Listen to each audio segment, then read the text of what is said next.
judgment in Henderson, Young Limited and another, and David Jackson and another. For the written reasons given in the written judgment which I'm handing down this morning, the appeal by Everson Young is dismissed and the valuation officer's appeal in Great Bear Distribution is allowed. The court will make the consequential orders that have been agreed between the parties. Part-time appeal in Wynne-Finch and others, and natural resources body for Wales. Yes, good morning. Good morning, Bill. We're on to enclosure. First of all, just a bit of background. The standing rules of the House of Lords were that promoters of private enclosure bills had to show that the bill had been advertised and that 2/3 by value of the landowners who were affected had signed up to it.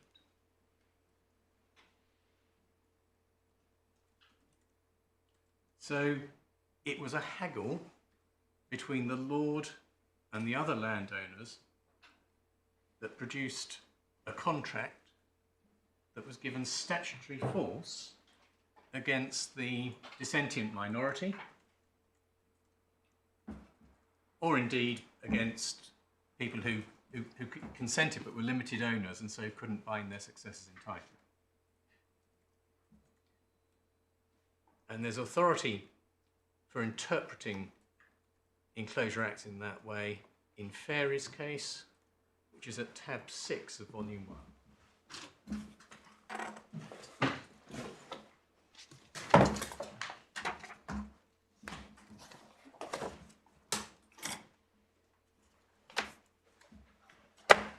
If you go to Lord Watson's speech at 675,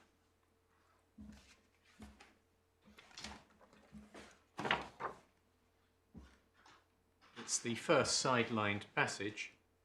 The only principle which I can extract from these authorities is this, that in construing a reservation of mines or minerals, whether it occur in a private deed or in an enclosure act, regard must be had not only to the words employed to describe the things reserved, but to the relative position of the parties interested, and to the substance of the transactional arrangement which such deed or act embodies.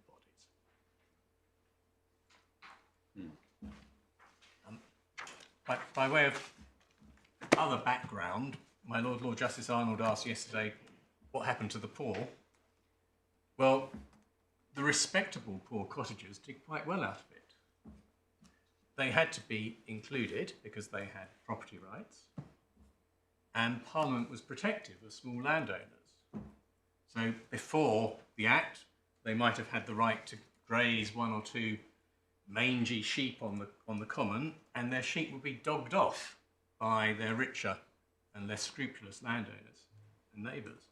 Afterwards, they get half an acre or an acre of land at the back of their cottage, which is why modest country cottages often have surprisingly large gardens today.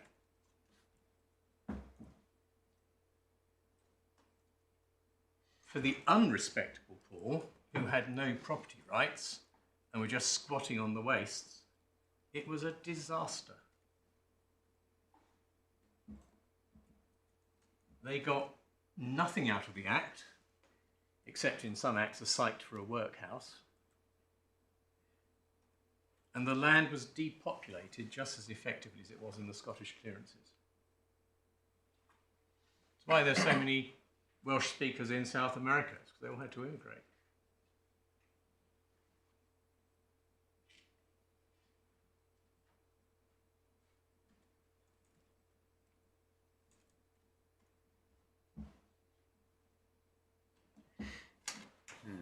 Now, in interpreting the Acts, there is a basic point which is not to be lost sight of.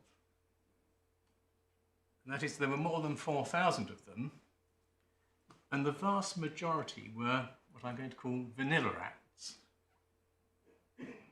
where the ground and everything under it was allotted. There were allotments of lands and ground, and the word soil, if it was used in the Act at all, meant the ground and everything under it, which is the normal way, if I put it, the normal meaning for land lawyers. And just to make good that proposition,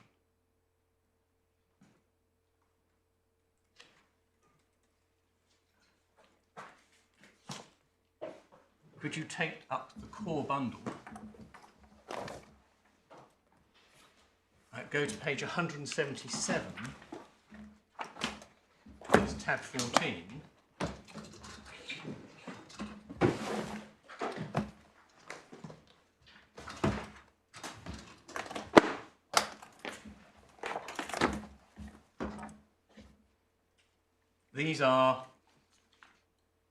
this is the further information provided by the appellants about their case. And if you look at reply number 16 towards the bottom of the page, they say they rely on power. Prior to the various enclosure awards and enclosure agreements, the lord of the manor was owner of all the soil of the commons and wastes, including the surface of such commons and wastes and all mines of minerals and substrata.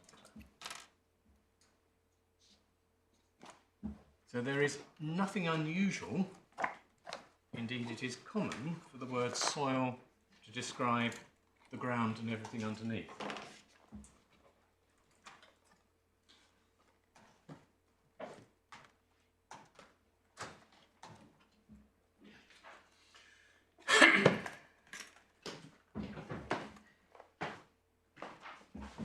What the appellants have done, I'm sorry, I should say, below the appellants accepted that, as is recorded in the judgment, they accepted that in this act the word soil did mean the ground and everything underneath.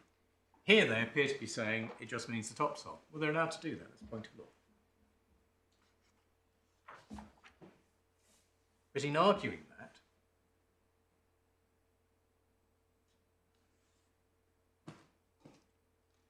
they're making a basic error which is familiar to historians, but perhaps not to lawyers.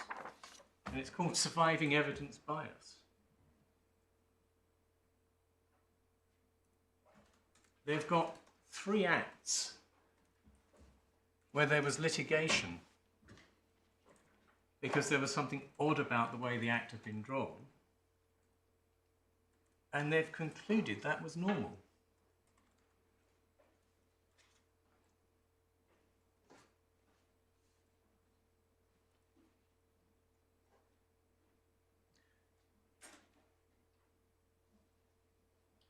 That is like concluding that snails are commonly found in bottles of ginger beer. They're not, and those acts weren't normal either. Those cases were fought because the acts were abnormal and soil did not bear its normal meaning.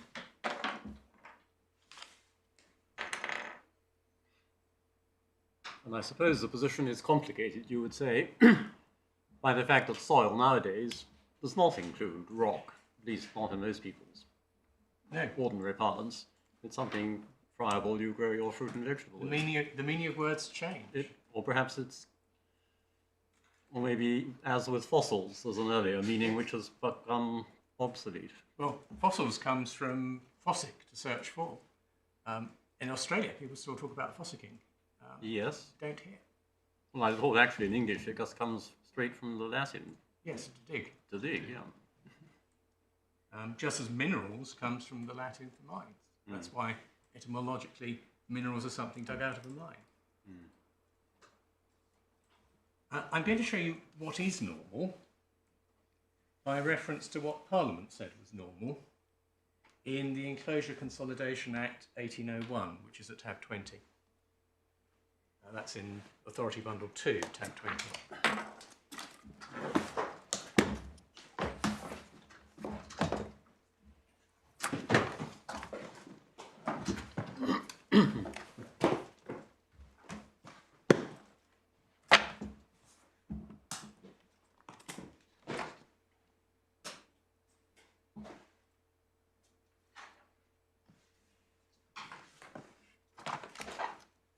So, the preamble to the Act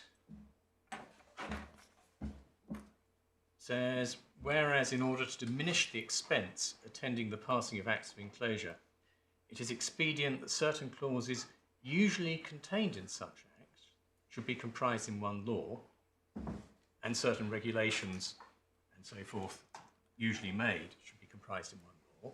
This act sets out all the usual provisions. We then go forward to section 14.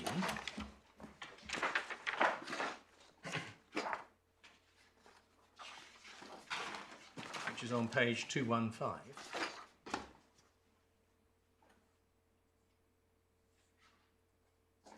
You can see what is usual is that lands and grounds shall upon such division be assigned, set out, allotted and applied.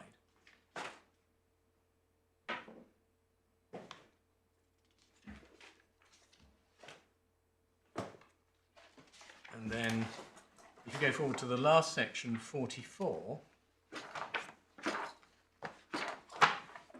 Oh, I'm sorry. Section 40 is the preservation of seigneurial rights and franchises.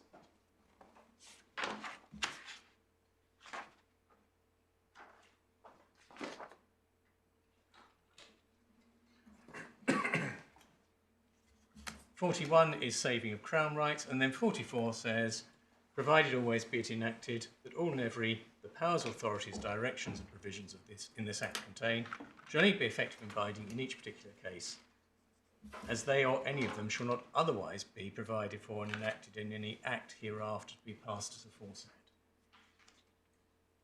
So the usual default position is that lands and grounds are allotted. The usual default position is that there is no reservation of mines, only of seigneurial rights.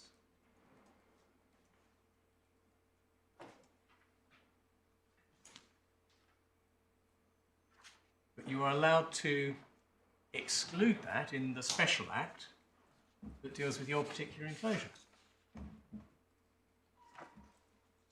So our task is to see whether there's anything in the Aroosi Act which ousts the general rule that it's lands and grounds that are allotted,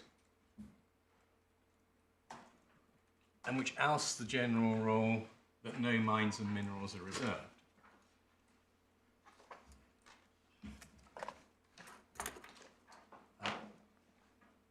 The Aroosi Act is at tab 24.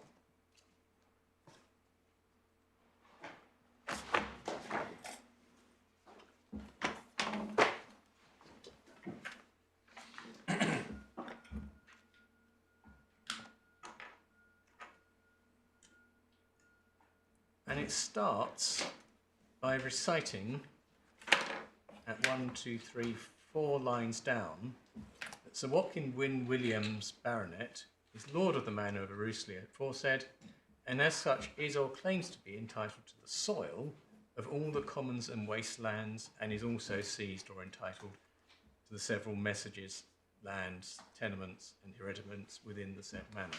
And that's the only occasion in the Act where the word soil is used.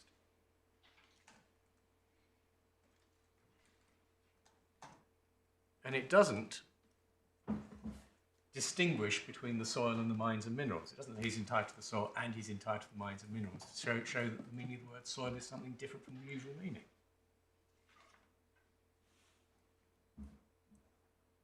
Now, look at the landowners who are in italic with whom he has been negotiating.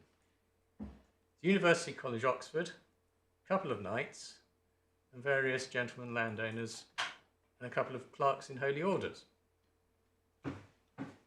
He's not negotiating with the yeoman farmers. He's negotiating with the rentier class who are rat renting the land to the local farmers in Wales. He's dealing with influential people of his own social class who have the means to negotiate a standard agreement.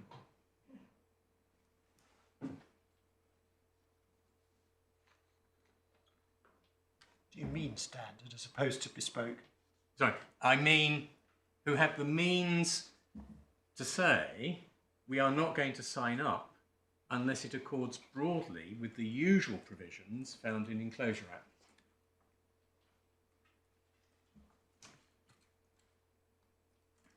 I mean he's not going to walk all over them. And he needs them to sign up for this, because if he doesn't get 2/3 by value of the landowners, the Act is not going to pass. It's not even going to be accepted by the House of Lords.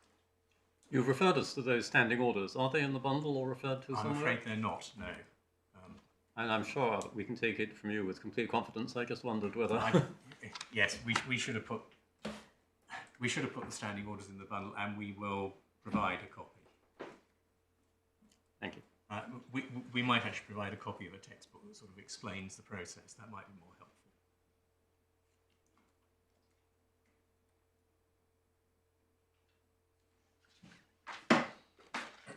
The preamble also recites that the 1801 Act is incorporated.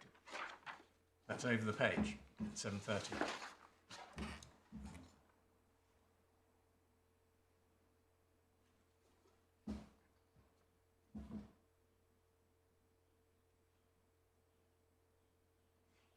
And then it recites that the commons and wastelands are of very little value.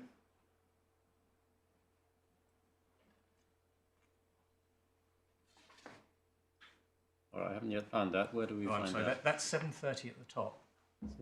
After the recital of the Enclosure Consolidation Act. Oh, yes, sorry, I got it now. Yes, thank you. And then the next recital is, whereas the commons and wastelands have little value in their present state, it would be a very great benefit to the several persons interested in the commons and wastelands, except such parts as are situated in a particular parish, if their respective rights were ascertained and the same were divided and allotted among them respectively.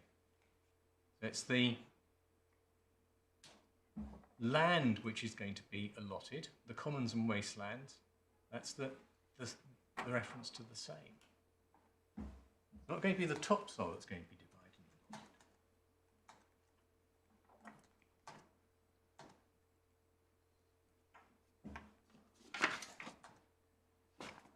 And then, under the marginal note, commissioners, etc.,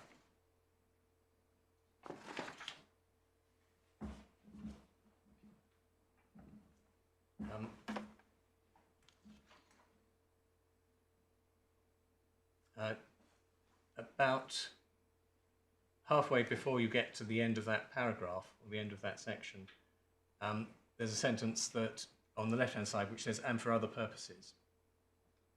And for other purposes of this Act, and for duly putting and carrying the same into execution, subject to such provisions and directions as are herein contained, and also subject to the rules, regulations, conditions, directions of the said recited Act, except insofar as such parts are recited or altered or repugnant to any of the clauses or provisions.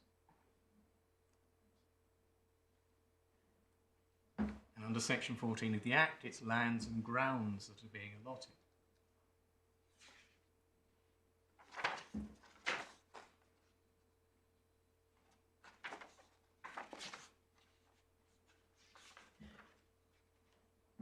By this point, we're really in operative clause 1, although there doesn't seem to be a 1 in the margin anywhere. There doesn't seem to be a section 1. Everything that comes after the B is enacted, yes, presumably is clause 1. It's clause 1. I think it starts at capital T, that William Pugh. Exactly. Yes, thank you. Yes. Yeah.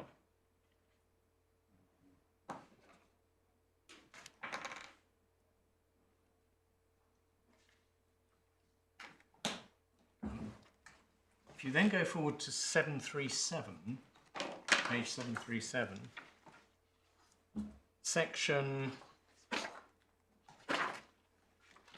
19 at the bottom of the page,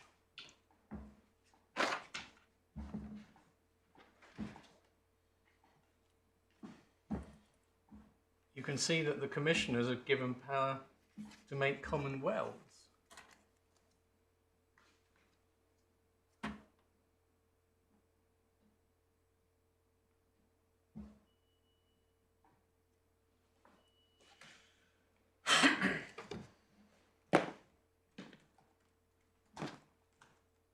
So it doesn't look as though their powers are confined to the topsoil. And that's confirmed if you go forward to 744.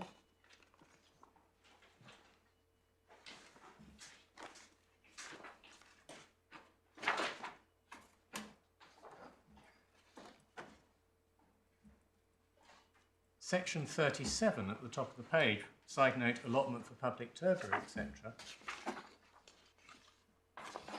gives the commissioners power to allot land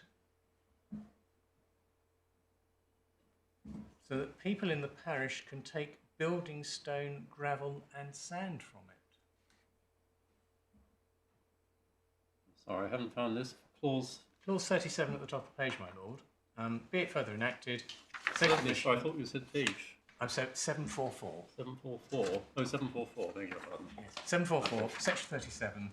Yep. Top of the page, allotment for public turbary, etc. Be it further enacted, said commissioners shall set out and allot such parts or proportions of the commons and wastes in every parish, and so forth. Yes.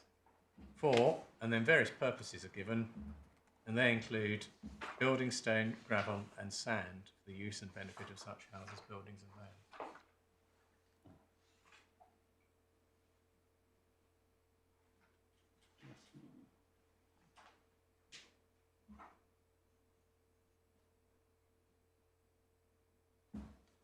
So that can't be an allotment of topsoil.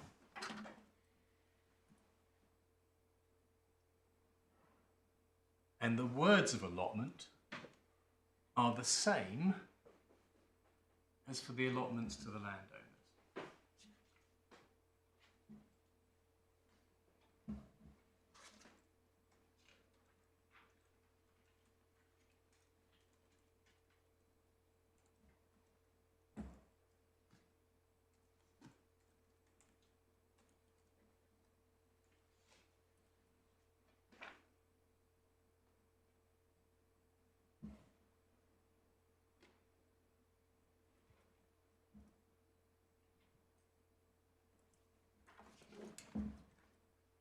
And then sidelined 39 and 40 are the allotments to the Lord.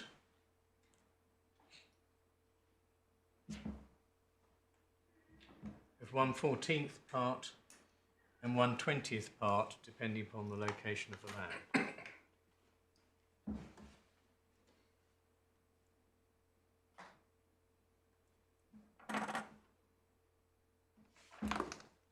Now, the appellants say there's something odd about those proportions, relying on the book you were shown yesterday.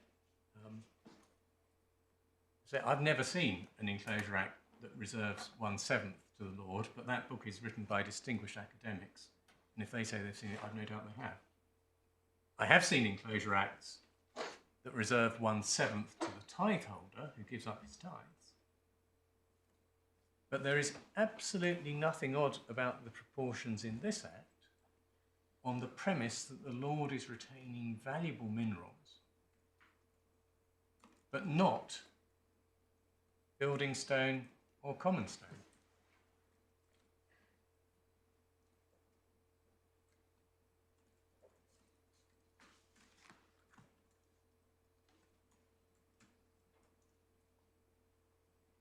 And to make good that proposition, I'm going to show you an act which expressly distinguished between the mines and minerals and the building stone, and so that the building stone wasn't reserved, and show you the proportion. So, Can one construe one Enclosure Act by reference to another? no, of course one can't, but one can reach a conclusion about whether the argument that this is somehow odd and not something that would have happened is right if I show you that it expressly happened with another act written at more or less the same time. Okay. So, To just make sure I've understood it, the point you're making is that if you're going to reason from some conclusion about the 14th part, then you're going to show us something to show why you can't do that. exactly, yeah. The Act, I should say, I'm sorry we haven't got Acts from 1816 that are exactly contemporaneous, but the library was locked down, and so we had to use what we've got. The Acts we've got are from 1812. The one I'm going to show you is the one at tab 23, which is the Upper Elkstone Act.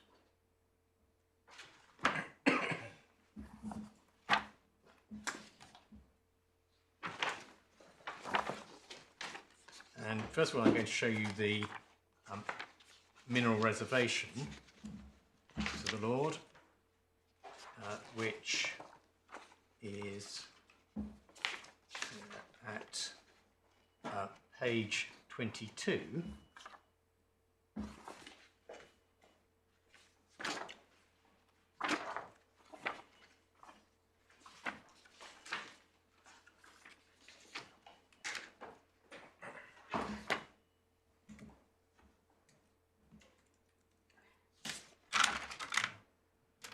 So, page 22, sideline, rights of mining reserved.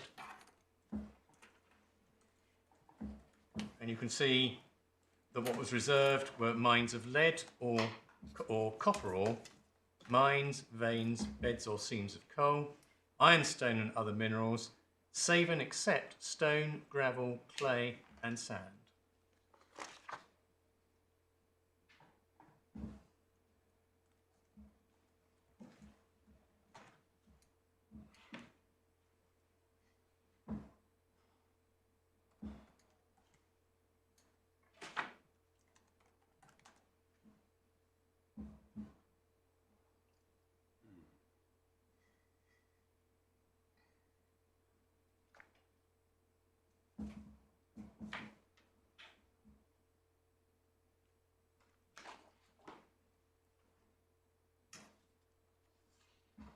Yes. And then if you go back to page 12,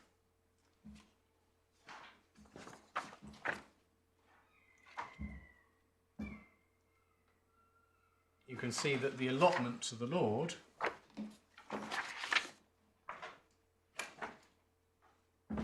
was 1/18.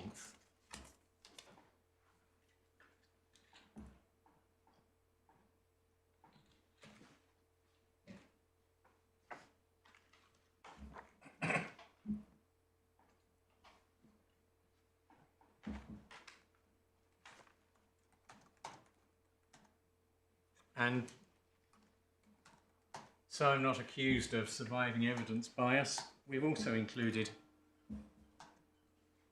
two acts in the bundle. I'm not going to take you to them, but they're at tab 22 and tab 23, where there was no reservation of anything to the Lord, and the proportions were 1/20 and 1/16.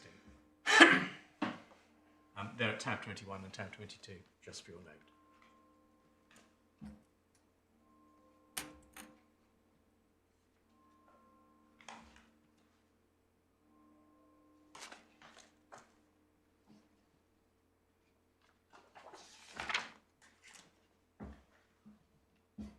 So just say those fractions again. They were 1/16 and 1/20. They were 1/16 in the case of the Bodymore Heath Act, where the Lord of the Manor was Robert Peel, and they were 1/20 in the case of the St Michael Enclosure Act, the Gusset St Michael Act.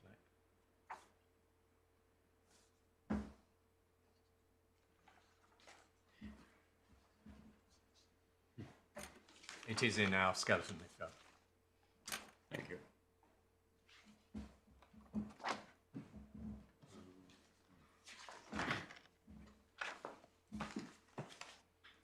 So I'm afraid that there is simply nothing odd or peculiar about the proportions in this Act, on the premise that the Lord is retaining valuable material, but nothing else.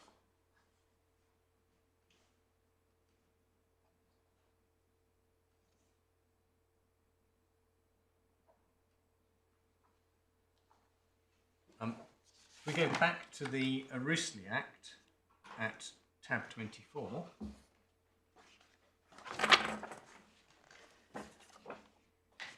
At page 740. 45.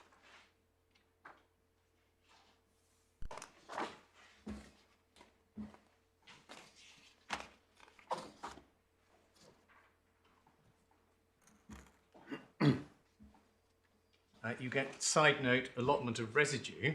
In other words, allotment of everything that isn't going to the Lord.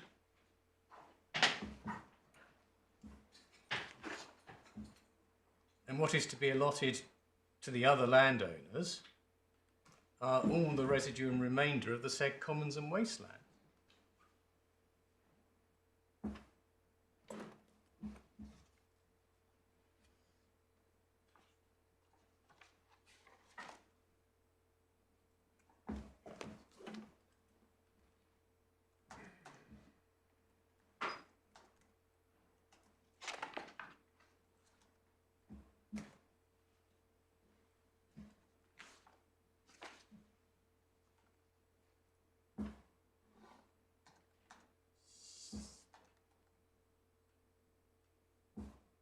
Seven, 4, 8.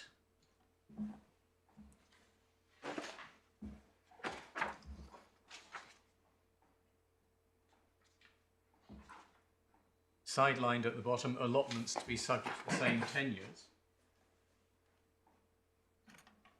We're getting the land freehold.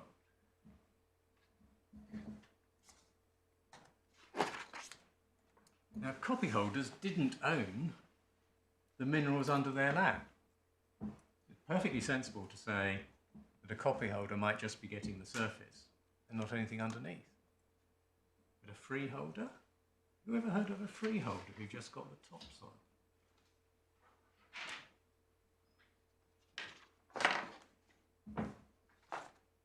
I'm sorry, can we take it then that the other landowners with whom the negotiation took place were all freeholders rather than copyholders? They're all freeholders. The judge found they're all freeholders. Thank you. I was not quite clear on that point. And in fact, there's no copyhold land in North Wales.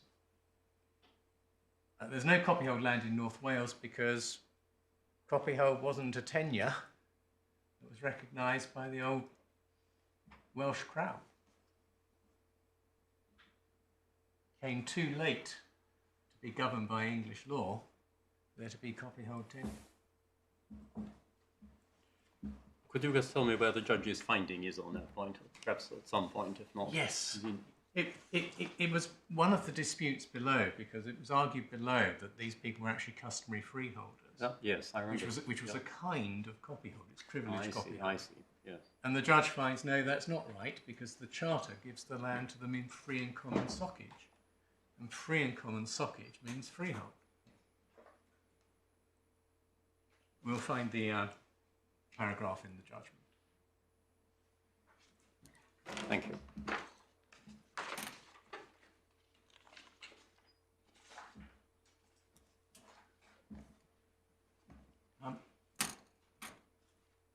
And then we come to the reservation clause at 756, which is obviously something that's been negotiated as a bespoke agreement, if I can put it that way, because there is no reservation clause in the 1801 Act.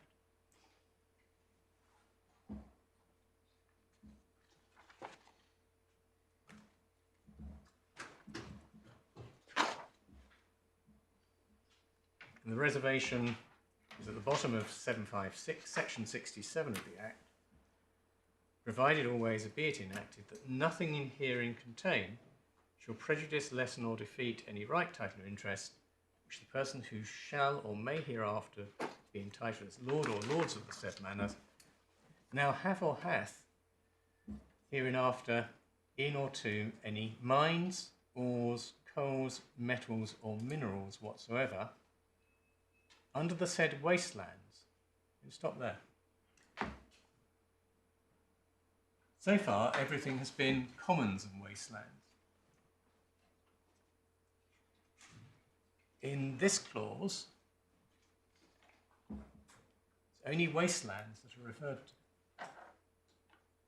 You don't know where the commons were, but there's no mineral reservation under the commons. Now that's wholly inconsistent with the idea that someone was only getting the top slice of the land. It's been negotiation, and the negotiation is rights are retained under waste but not under commons.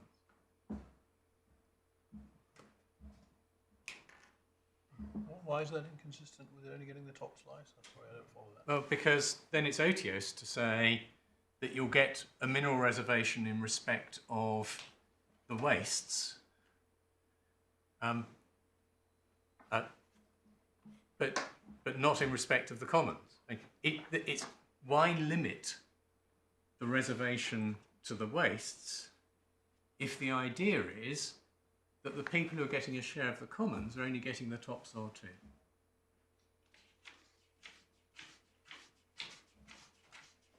I think you're going to have to remind us of the distinction between commons and waste.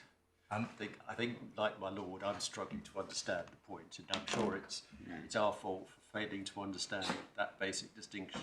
No, it's difficult. The judge explains that waste is unoccupied and unused land of the manor. Yeah. Whereas a common is a part of the waste where the tenants of the manor have rights to use it in some way.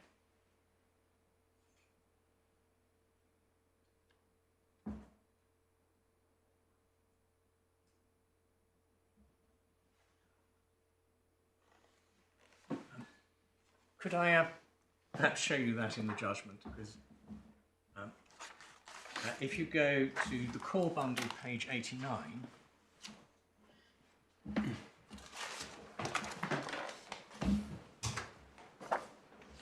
so core 86 is the best place to start.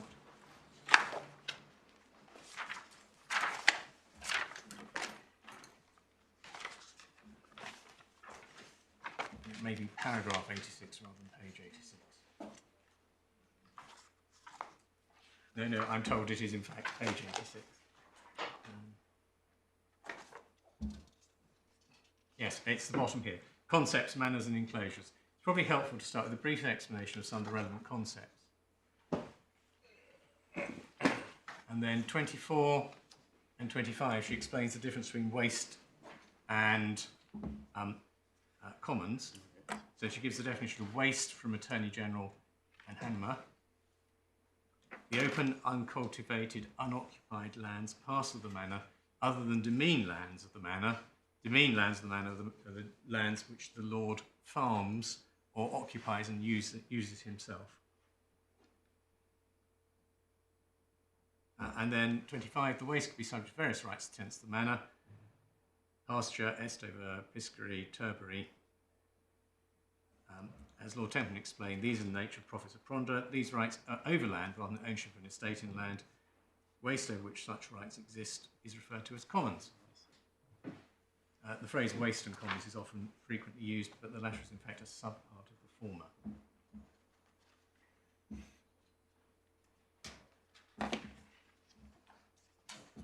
Well, if that is so, it's a bit dangerous to read anything of substance, isn't it, into the use of the word waste without the reference to commons as well. And Well, it may just be for once the draftsman was using one word instead of two. well, you said except that the word, the phrase wastelands appears 4 times without the words commons in that section. And I see the point. It's a kind of internal point that Yeah. the draftsman is using wastes and commons as a kind of portmanteau expression. Well, that's possible, except this is the only section where he uses the word waste without combining it with the words and common. Yeah. But it's a fair point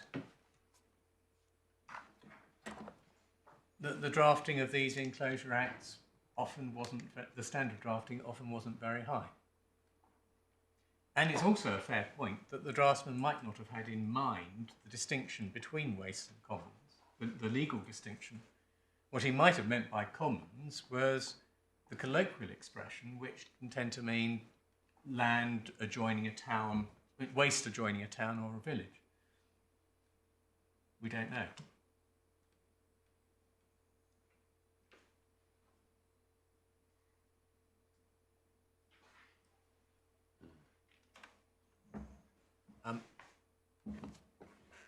And then, well, we've got the judgment open. Paragraph 34 is where the judge deals with the point that this is free and common soccage and there's no copyhold.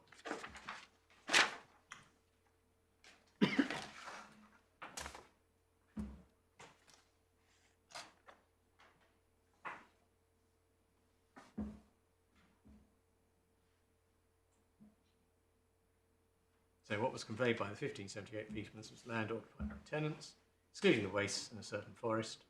I accept the defendant's case that free and common soccage meant what it meant in the English sense.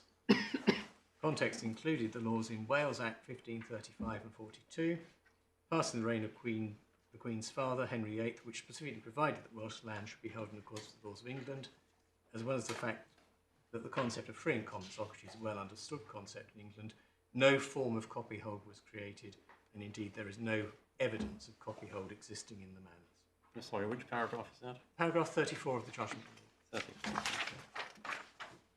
I'm sorry, on page 89 I should have said.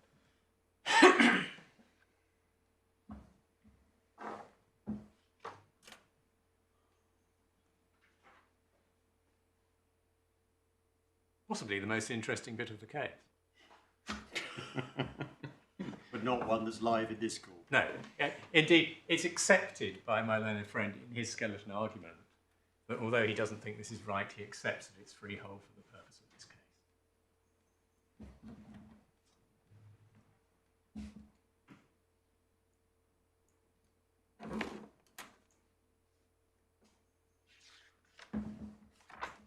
Yes.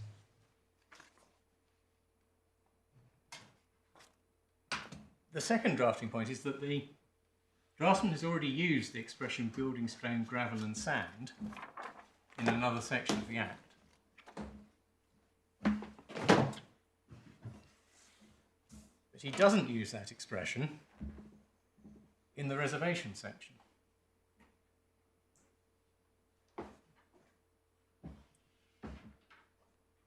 Indeed, the wide meaning to the reservation section that the appellants would give it would have the effect that the Lord would in fact own the building, stone, gravel and sand that's been allotted to someone else.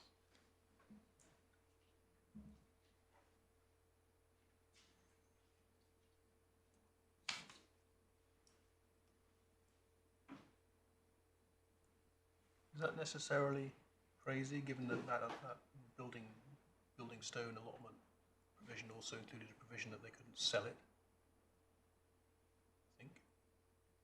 I think. Well, that's because it's a community resource to be used by the parish in the community. In the same way as where you have an allotment for a workhouse, it's a community resource to be used for the community. What you couldn't do is have the tragedy of the commons, whereby someone decides to go and take all the stone that's under, and gravel that's under there and sell it elsewhere.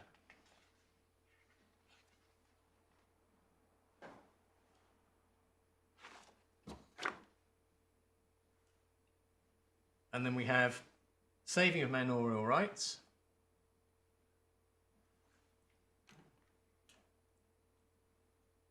And the draftsman here uses the expression at the end, to all intents and purposes as they could or might have been held or enjoyed the same, respectively, in case this act had not been passed. And he didn't use that expression in relation to the mines and minerals.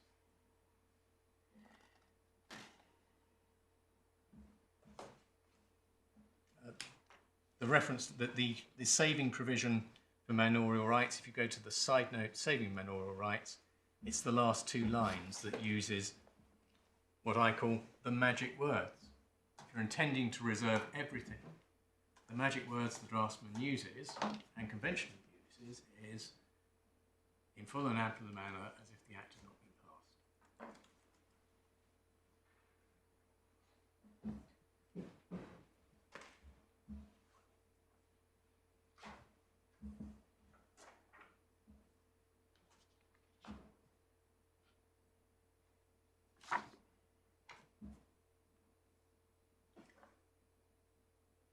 And then lastly on 757 is the general saving to the Crown of franchises and the like, which also uses the magic words at the end.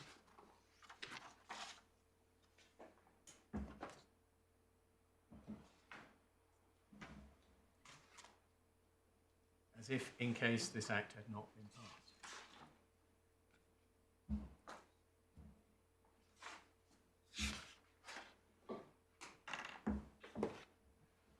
That is the last 3 lines of that section.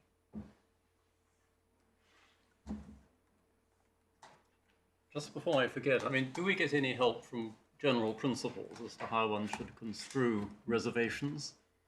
I mean, if I remember rightly, a reservation operates in conveyancing as a regrant, so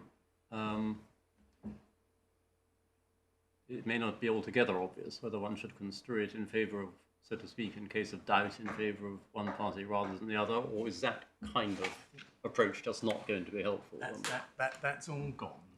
Well, I'm rather relieved to hear that. Now, the old days when you drew a technical distinction, you assumed the draftsman knew the technical difference between accepting something and reserving something. Yes, that rings a faint bell. And the old days where you had special rules of construction, depending whether it was a grant or a regrant, have gone, except in the case of a crown grant, where there is still a presumption that anything that could be retained has been retained. I see. So in crown grants, there is still a rule that indeed is referred to in the judgment below. There is still a presumption that if there's any doubt about the meaning of the words, it's construed in favour of the crown and not in favour of the subject, which is why crown grants tend to be incredibly torrential, because the subject knows that he has to put absolutely everything in. Yes. But this court has deprecated trying to apply special rules of construction based on conveyancing technicalities. Well, particularly because they were frequently not observed. Yes. So one would frequently see accepting and reserving. Quite. And then you get a debate about whether what is being retained, to put it that neutrally, is a corporeal estate or an incorporeal interest. Yes. Well, Fortunately, the judge found here what was retained was a corporeal interest, and we don't. So it's technically an exception. So we don't need to worry about it. yes, well, I had one of those cases last term. Happily, the parties reached an agreement before we had to deliver judgment. My lord, it was our case below. We lost.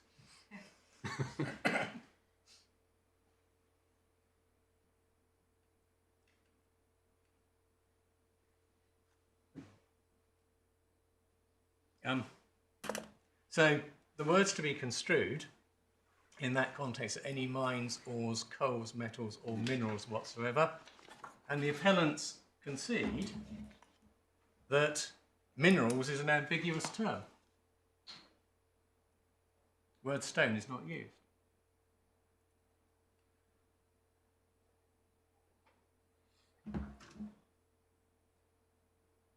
Which brings us to Earl of Ross and Wynne-Finch at tab 25.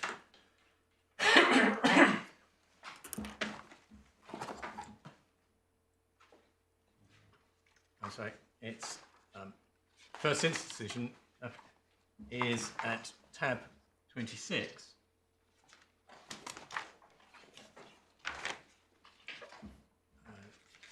No, it's 27, I'm sorry. Yes, 26 and 27. 26, yeah. Yeah. 26 is Exchequer of Chamber, where you get a judgment that is laconic even by the standard of the day. 27 is the judgment below Exchequer of Pleas.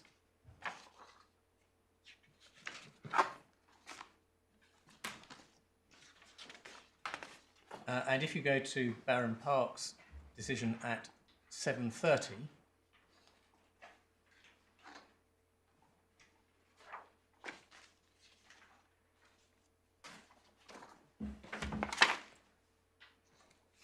it's the sideline passage at 7:30. Yes. he says the term minerals here used, they more frequently apply to substances containing metals. In a proper sense, includes all fossil bodies and matters dug out of mines. And Dr. Johnson says all metals are minerals, but all minerals are not metals. And mines, according to Jacob's Law Dictionary, are quarries or places where anything is digged. And the yearbook of 27th Edward III, folio 7, minerai de pierre and de charbon are spoken of. In fact, in the Vulgate, it's iron, stone and sea coal, but never mind. Beds of stone, which may be dug by winning or quarrying, are therefore properly minerals, and so we think we must be held to be in this clause, bearing in mind the object of the Act was to give the surface for cultivation to the commoners, and to leave in the Lord what it did not take away for that purpose. And this construction is greatly favoured by the last clause, which provides that the surface soil, the first layer or stratum of earth, is to be kept separate without mixing with the lower strata, a provision which clearly indicates that the removal of the surface soil to a great extent may take place and be subsequently restored, so that getting strata of stone by quarrying must have been contemplated. And that's the reason for the decision, and it's a provision that just doesn't appear in our Act. And it is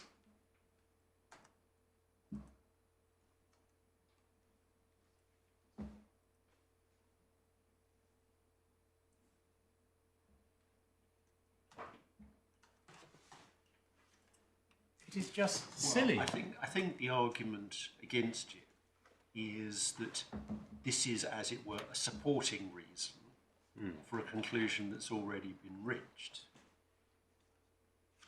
The conclusion is that in this Act, the intention was to give the surface for cultivation, and this section provides strong support for that inference. Yes, that's fair.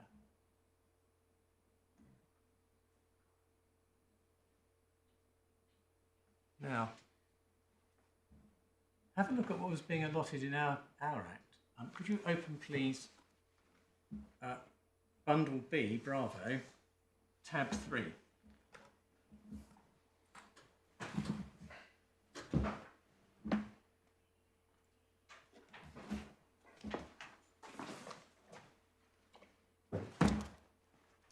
Sorry, is this supplemental bundle? Supplemental bundle, yes.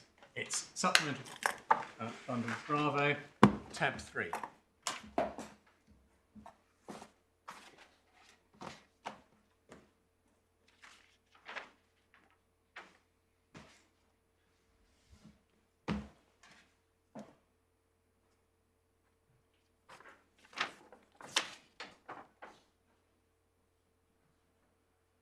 This is the enclosure map for Llanlois, and it's this is page 4. I see you've got something that's A3. I've got something that's A4. Can I check I've got the same? Sorry, I'm totally at sea now. What is this? This looks nothing to do with any property we are looking at, is it? No, it should be a map which has written on it Llanlois Town. You should be page 4 of Bundle B. That's what I think that is. Yes. I suspect my Welsh pronunciation may not be quite up to that. But anyway. It's the word that looks like Llanidloes. Thank you. Thank you. Right, yes. I've been there. It's Llanlois. Oh, Llanidloes, I'm told. Yeah, I've had to learn some Welsh pronunciation too. Yes. Well, please forgive me at any rate if I misspeak at some point.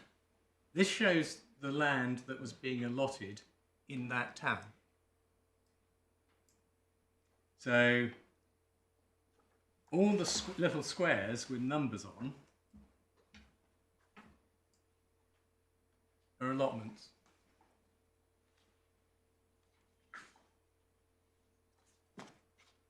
And are these mostly the things on either the left-hand side, like a ladder, and on the right, in a little sort of collection?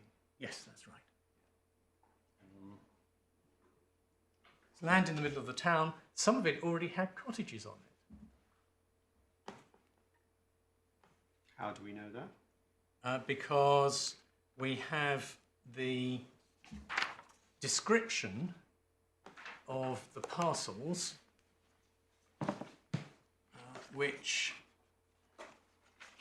I hope has gone into the bundle. Yeah, it's the previous page. You get so page 3. You get the allotment numbers, who they're being allotted to, and the current state of the land.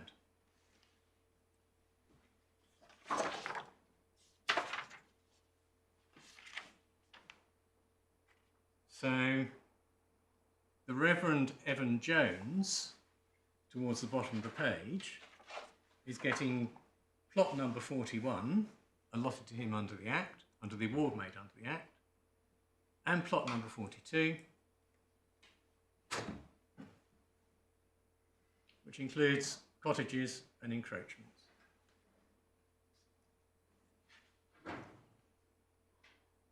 So it includes a cottage. Anyway, yes. And top of the page, Sir Price Lloyd is also getting a cottage. 3 cottages. Yeah. Yeah. Well, he obviously owned more land. So sorry, going back to this map, I'm being very slow. So there's a red line, so which shows the. If you have the ladder. What, on the top left? Yeah, top left. Round about 11 o'clock, next to the river. Yes. There's a series of rectangular plots with numbers in, some of which are coloured. Yes. Those are plots that are being allotted in the town. How do we know that? Because they have the numbers on them, and because this is the award map. So the way an enclosure act works is that the commissioners make their award under the Act, dividing up the land, and this is the map that shows who's getting what. And in fact, it's a famous map because it is one of the best enclosure maps that was ever produced. The quality of it is very high. Yes, I can see that. I mean, it's very interesting. Yeah. But, Okay, so I just wasn't clear. And there's a lot of. I thought maybe we were looking at something surrounded by a red. I mean, there is a red line which seems to go in a boundary of some kind. well, the red lines go round all the plots that are being allotted. I see. So it's everything above the red line which is being allotted, so to speak. Is that the point? So the red line that goes through the town Yes. is irrelevant. That's not a. Oh, I see. That's not an allotment at all. Oh, I see. The allotments are all the little squares and rectangles. I was confused by the red line. One is so used to going to Yes. a plot for everything delineated and marked by a red line. Anyway, so that's, The red line marks the boundary between 2 parishes or 2 I see. townships. Thank you.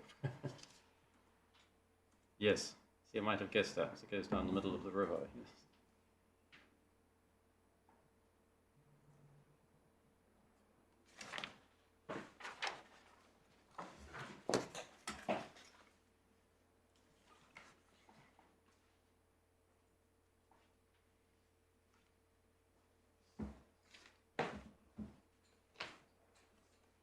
Yes, thank you.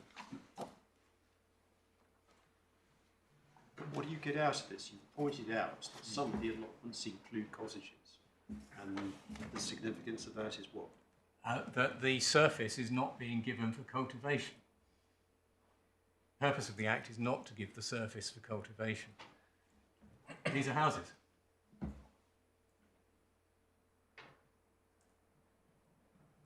Well, why could there not be land round the cottage which was cultivated? Well, there might be a garden, certainly. But it makes no... the argument that what you are dealing with is wastes that were only ever going to be used for arable crops, and therefore the intention was only to give the surface for cultivation, is plainly wrong when you're allotting land in the middle of a town. Right, so it's not just the fact that some of the plots have cottages on, it's also the fact that at least some of them are, well, I'm not sure if the middle of the town is quite the right way of putting it, but certainly in the town. Yeah. I mean, some of them have houses and petrol stations on them today.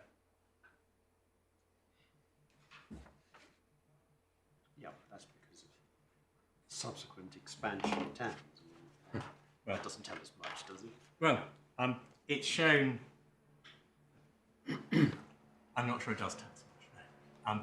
What it tells us is that at the time, these were plots next to a road in a town, some of which had cottages. Well, perhaps it might be more accurate to say on the borders of the town. I mean, it's the town centre appears to be, as one would expect, much sort of down by the river, at the bottom of the map, where the word town is in large letters. Well, But nevertheless, it's obviously, if not actually, well, we don't know, but it's very much in the immediate vicinity of the main built-up area. and they are little plots that you would not expect to be cultivated. Then it's not arable land for cultivation. Do we know if these plots are part of the wastes or part of the common? No, we don't.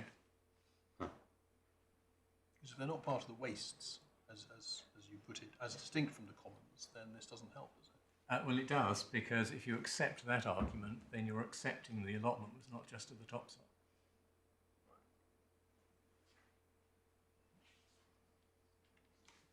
I see, because this is because the allotment is of both the waste and the common. Yeah.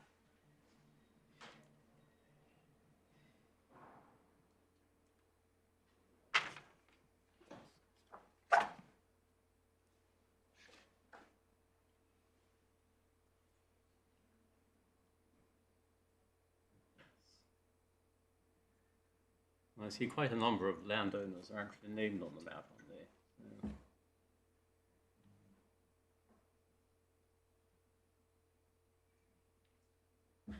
Right, to the right of that strip of plots, there's a large area with the names B.P. Lloyd Baronet.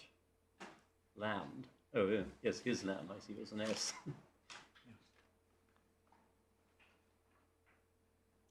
He was one of the.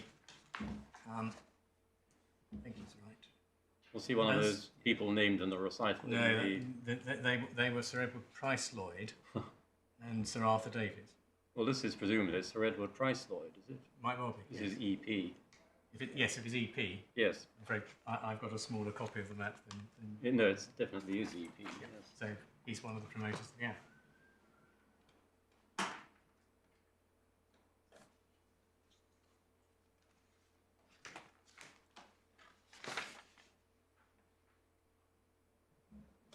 Yes, of course, and going back to the list at tab 2, he's the one at the top of the page who takes a number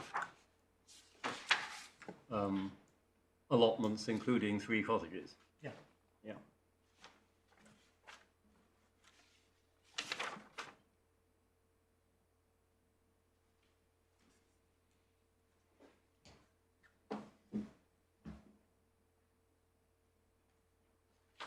Yes, well, I can see one could while away many hours happily Well, looking at these quite. documents. But it doesn't change the basic point that each act has to be construed in the context in which it was made. Indeed. And the context in which this act was made was that allotments were being made of small plots in a town, which included some which had already been built on.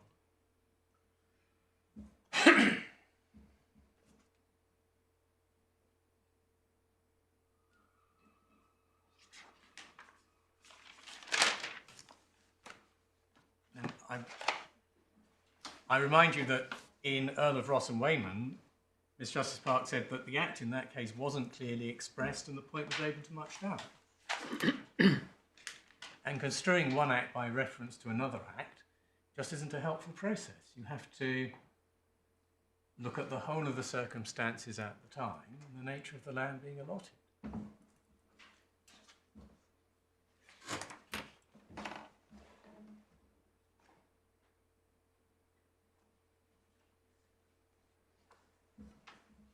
In case you haven't seen it, you will have seen it from our supplemental skeleton.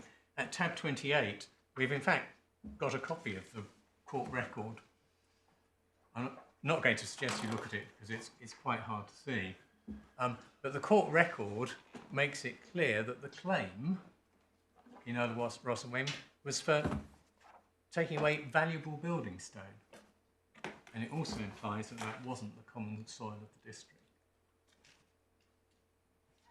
Well, one could infer that anyway, couldn't one, from the reference to the action in Trover? Or if I'm thinking of something different. Well, you can, although you could have an action in Trover for valueless material. I suppose, well, but who would bother to bring such an action? Well, quite.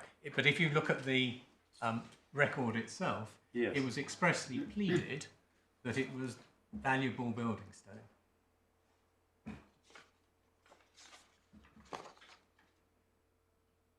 Yes, and at the top of the report it refers to the charge being conversion of fossil stones, flagstones and other minerals. Yes, then the words that are missed out are of great value. Of great value, yes.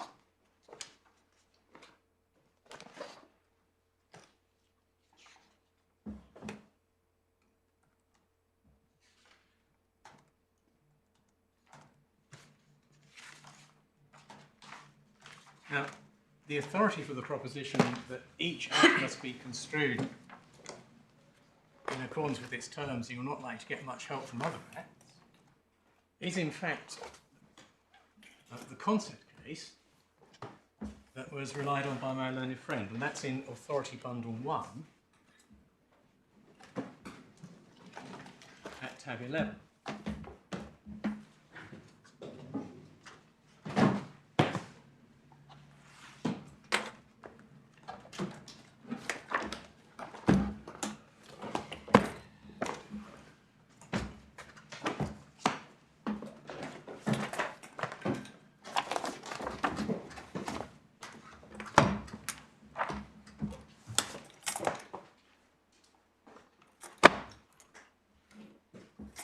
And in fact, there are two concept cases. The second is in 1922, and the first appears as a note to that judgment at page 187.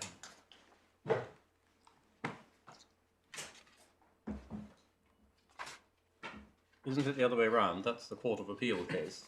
They're both Court of Appeal. Oh, beg your pardon, 1922. Yes. So the second one is in 1922, Yes. and the first one is in 1889, and that's the note at page 187 of the report.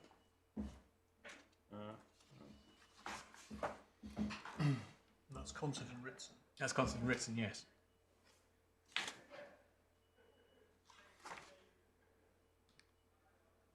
Oh, it's very confusing because the side heading on the subsequent pages makes it look as though this is a report of a 1922 case. Yes, it does, doesn't But it? Lord Esher and Lord Justice Lindley wouldn't have been They sitting would not have there. been sitting. I think we can all agree on that. Yes. I think Lord Justice Lindley was still alive, Was but he? Lord Yeah. Esher had certainly died. I want to put the first case in a bit of context. These cases are about whether there's a power to let down the surface in an enclosure act.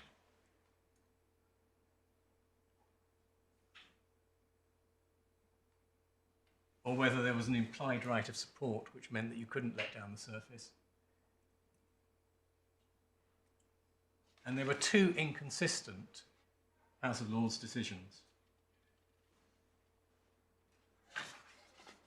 One was a decision called, and I'm not going to go to them because this is just context, but one was a decision called Bucklew and Wakefield, which said there was no right of support if there was a general compensation clause. And another called Love and Bell, which said there was a right of support unless the compensation clause expressly excluded that.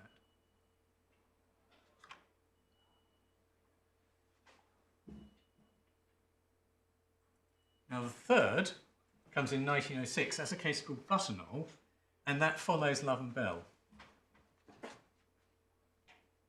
But the first Ritson case is before Butterknowle has been decided. And in fact, the report of the first Ritson case is prepared in 1906 from shorthand notes for the purpose of the appeal in Butterknowle.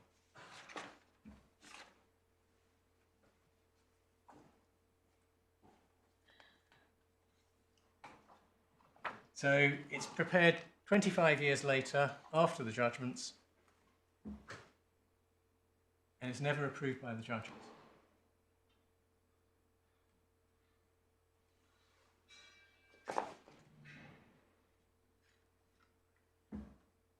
And the issue in Consett and Ritson was, do we follow Buckley or do we follow Love and Bell?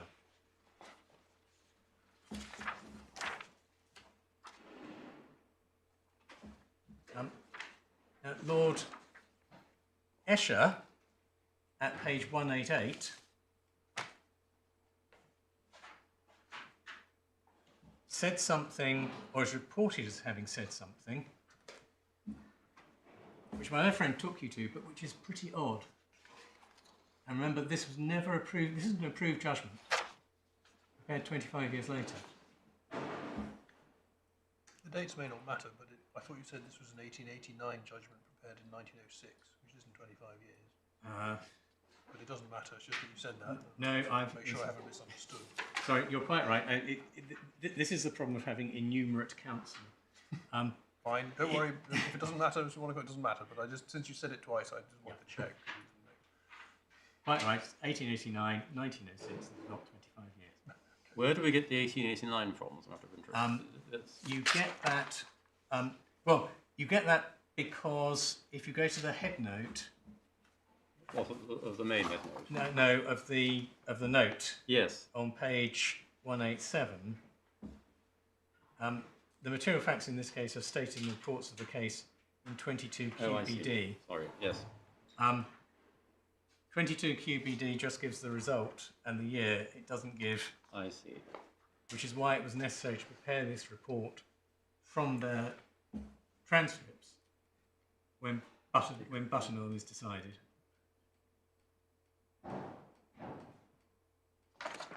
Yeah. And my other friend took you to what Lord Esher said, or is reported as having said, at 188. All I say is,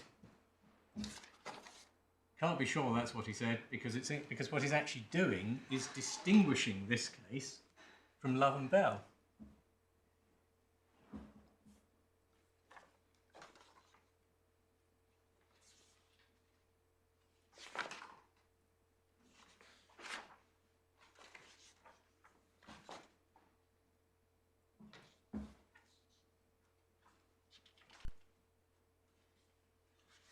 The true principle is stated by Lord Justice Lindley at 194.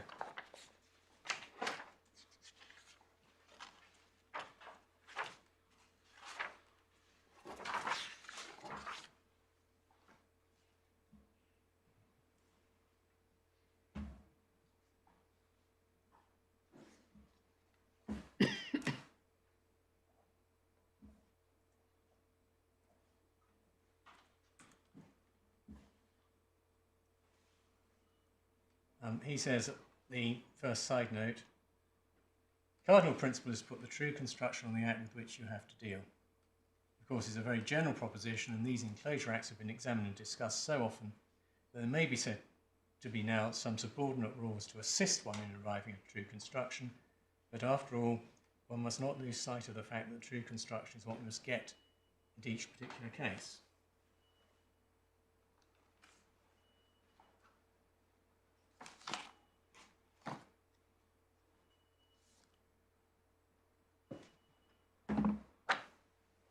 Yes.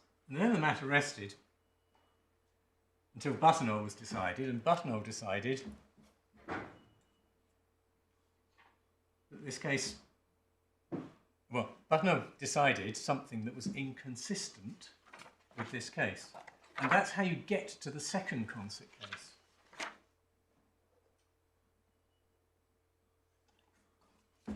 The question in the second Consett case was whether the first Consett case had been impliedly overruled by Buttermill.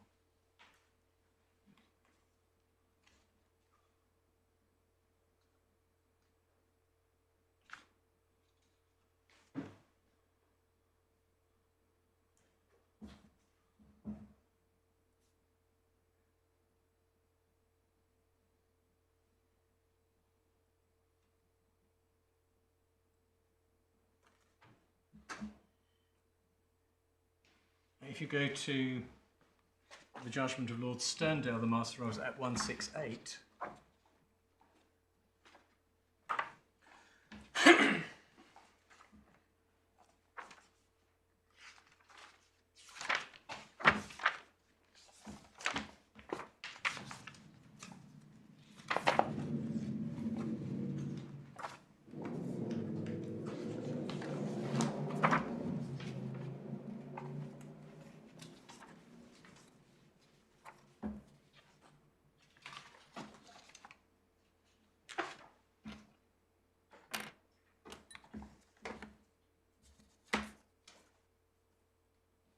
he said, it was very forcibly argued before us that the authority of Consett Waterworks on Ritson was entirely destroyed, and the decision shown to be wrong by the decision of the House of Lords in Buttonall. I think there's no doubt that the judgments in those cases are contrary to the reasoning on which the decision in Consett and Ritson was founded, and that they destroy the authority of that decision on any case depending on similar but distinguishable act, or upon similar but distinguishable circumstances.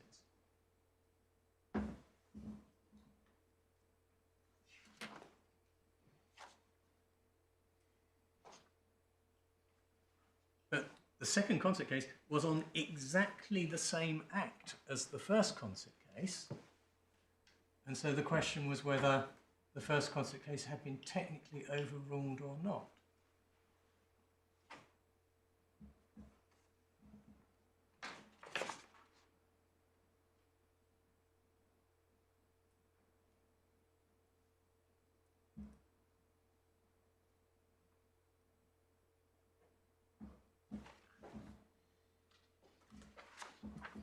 And since it hadn't been technically overruled, the Court of Appeal decided it had to be followed.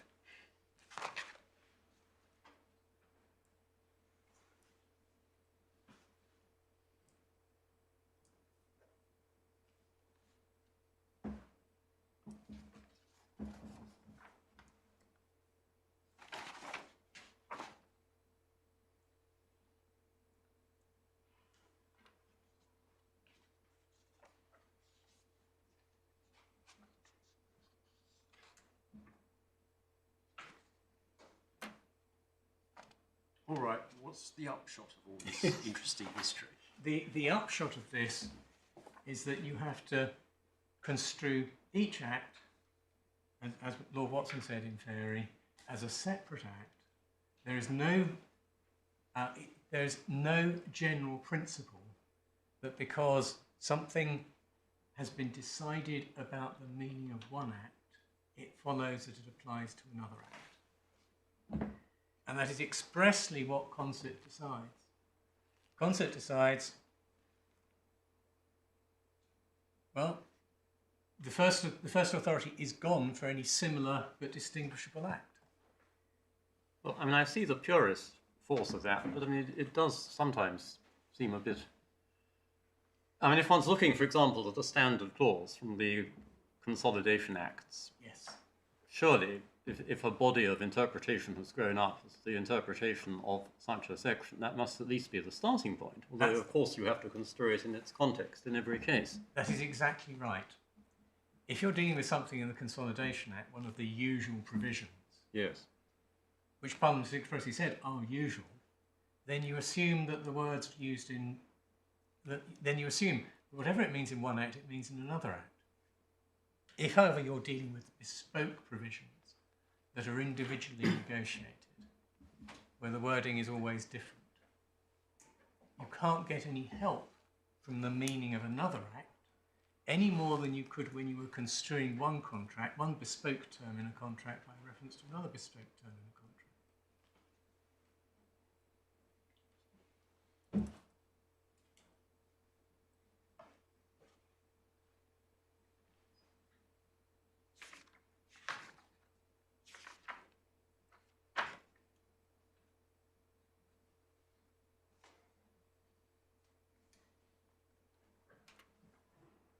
So the important point for our purposes is that the reservation clause we're dealing with in the 1816 Act is a bespoke one. It doesn't have any origin in any standard form. And it has to be construed in the context of the bespoke contract that the Act is.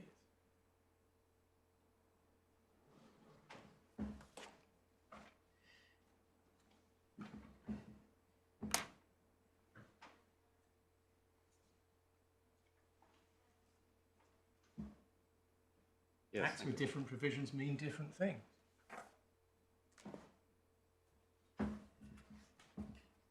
And the core point in our Act is that what is being allotted is land and grounds, not soil.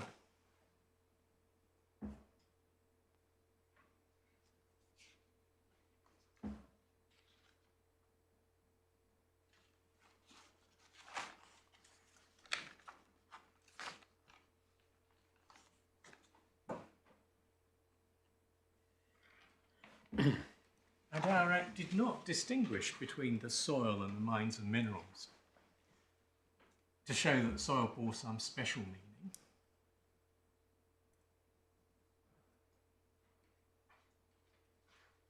And it would be commercial nonsense to suggest that what is being allotted in the town of Clydlois is just topsoil.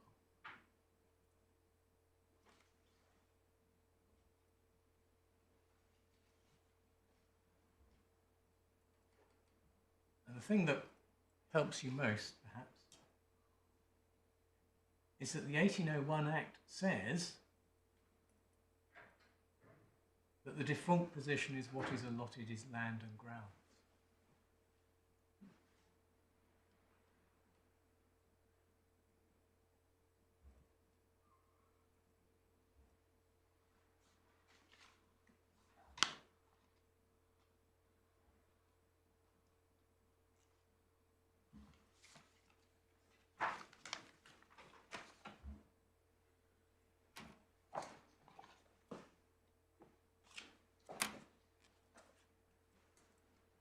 The commissioners who made the allotment thought that they were allotting lands and grounds and not topsoil too. If you go to supplemental bundle B, at page 8,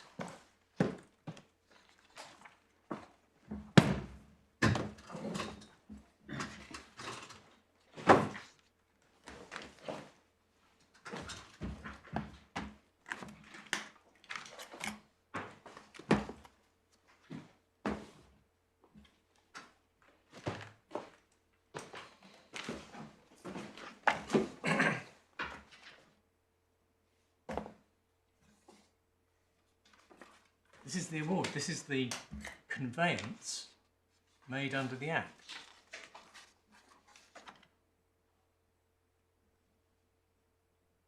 And it can be slightly hard to read, so I'm just going to read it out quickly, starting with the first new recital, and further know ye towards the top of the page. It says, and further know ye that we, the said commissioners, in further pursuance of the said local act, have in the next place set out, allotted, and awarded, and by these presents do set out, allot, and award, and confirm unto Sir Watkin William-Wynn, Baronet, as Lord of the Two Manors of Rotley, sundry allotments of land and ground hereinafter described in the several tables annexed hereto. And then carrying on, and further know ye that we, the commissioners, have in the next place set out and allotted by these presents, do divide, set out, allot, award, and confirm all the residue and remainder of the lands and grounds within the said townships that the local act directed to be allotted and enclosed amongst the landowners.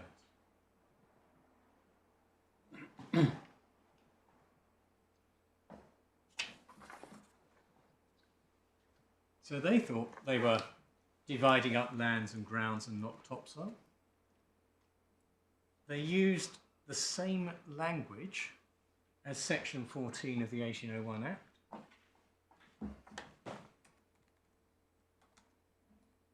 And that award is final and conclusive under section 35 of the 1801 Act.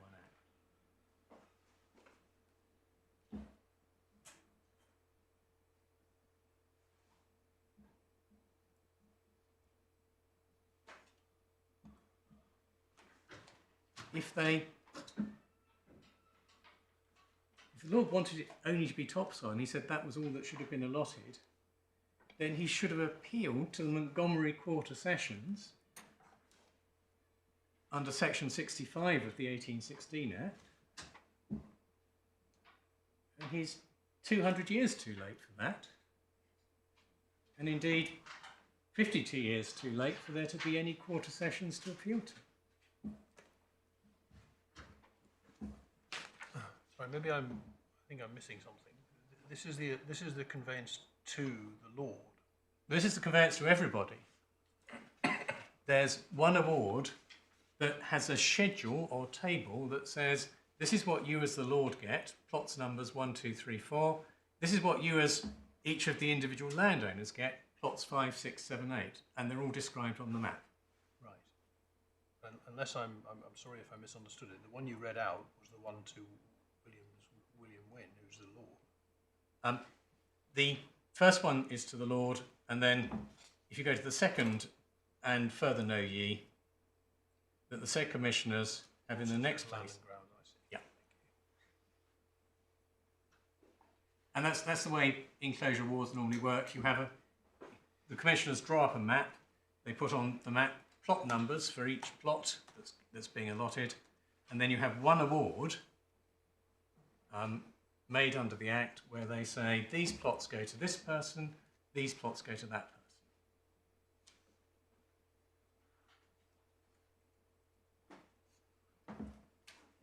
We haven't troubled you with the whole award because, as you might imagine, it's a very sizable and pretty illegible for those of us not very familiar, or at least who haven't had to plough through documents in fact, time for quite there a number were of years. four different awards made over a period of 10 years. Yes. And this one was chosen because this is the most legible. Yes, yes. No, in fact, I can see once you get close to it, it is.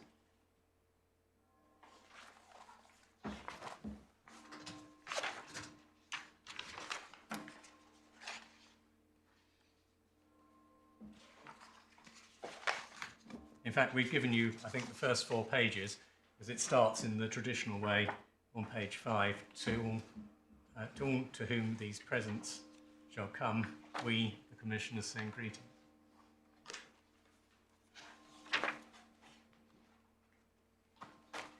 Oh, I see, yes.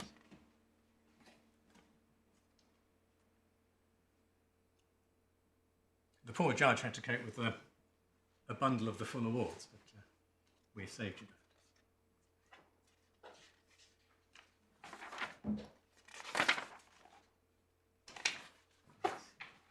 So well, that's why the judge was right to conclude, as had been conceded below,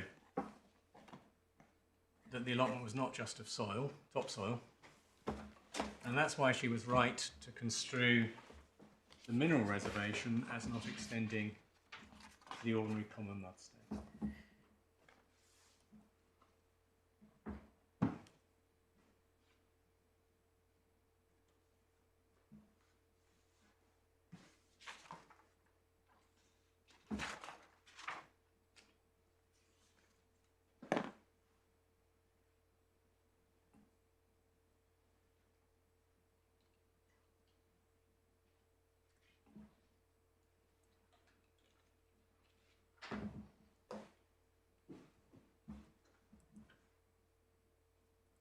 Yes. My lords, I'm going to move on to the C-class claims, the 2 C-class claims. I think I can deal with those quite shortly. If you go to the core bundle at tab H, right at the back.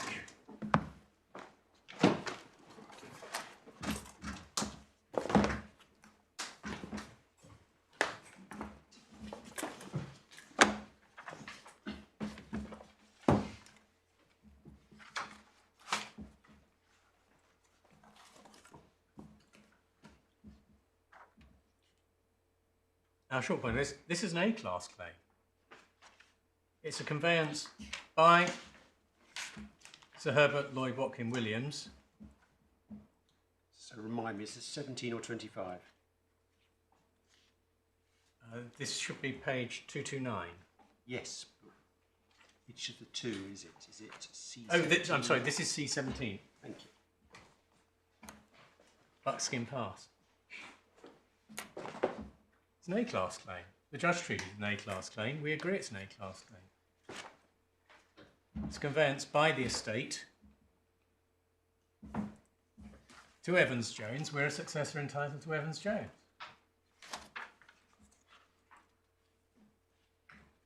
Now, you say that the judge treated this as an A-class claim. Where did we find that? That is in the appendix to her judgment.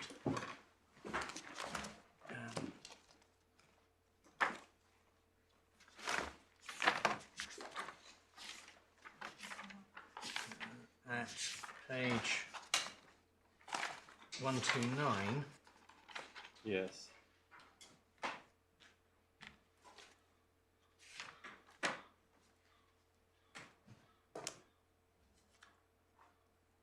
Subject to an A-type exception. Yeah, Yeah. indeed it is. And the point on this is about the nature of the exception, and the point that was taken below was about the nature of the exception, because it said expressly that we could use sand, gravel and stone on the holding. And my own friend relied on it to say, aha, well that means that the mudstone must be part of the general exception in other cases. Which the short answer is, no it isn't. Sand, gravel and stone on the holding are valuable things for building. It says it's for building roads and for building buildings. I ought to just show you that. Conveyances at tab H.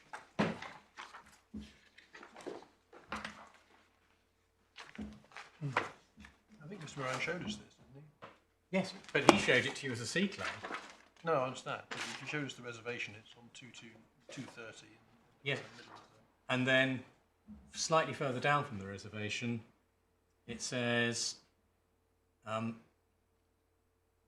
the purchaser, his heirs and assign, shall notwithstanding the exception and reservation aforesaid, have full power and authority to get from and out of the said hereditaments hereby conveyed for use thereon, but not for sale or use elsewhere, stone, gravel and sand for building and for making and for repairing roads, walls and fences.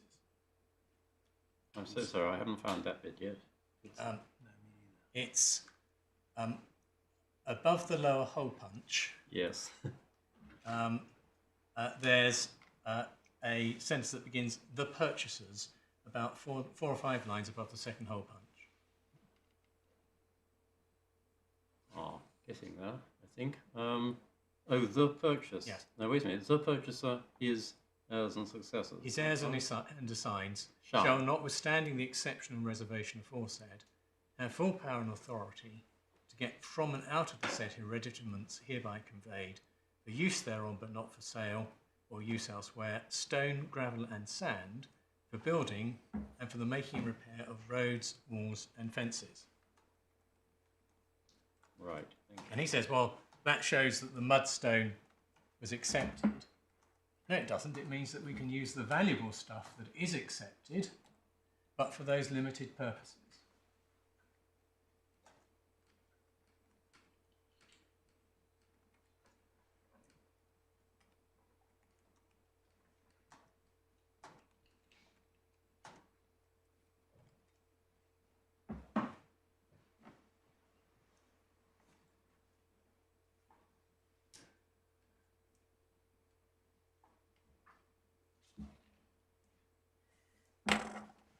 I can't remember now exactly how the judge put it. I think she didn't quite put it that way, did she? She just thought it might have been anyway for the avoidance of doubt. Yeah, well, that's another explanation. But the reference, it's plainly not dealing with the ordinary mudstone because it's dealing with building, and you're not going to build with the ordinary mudstone.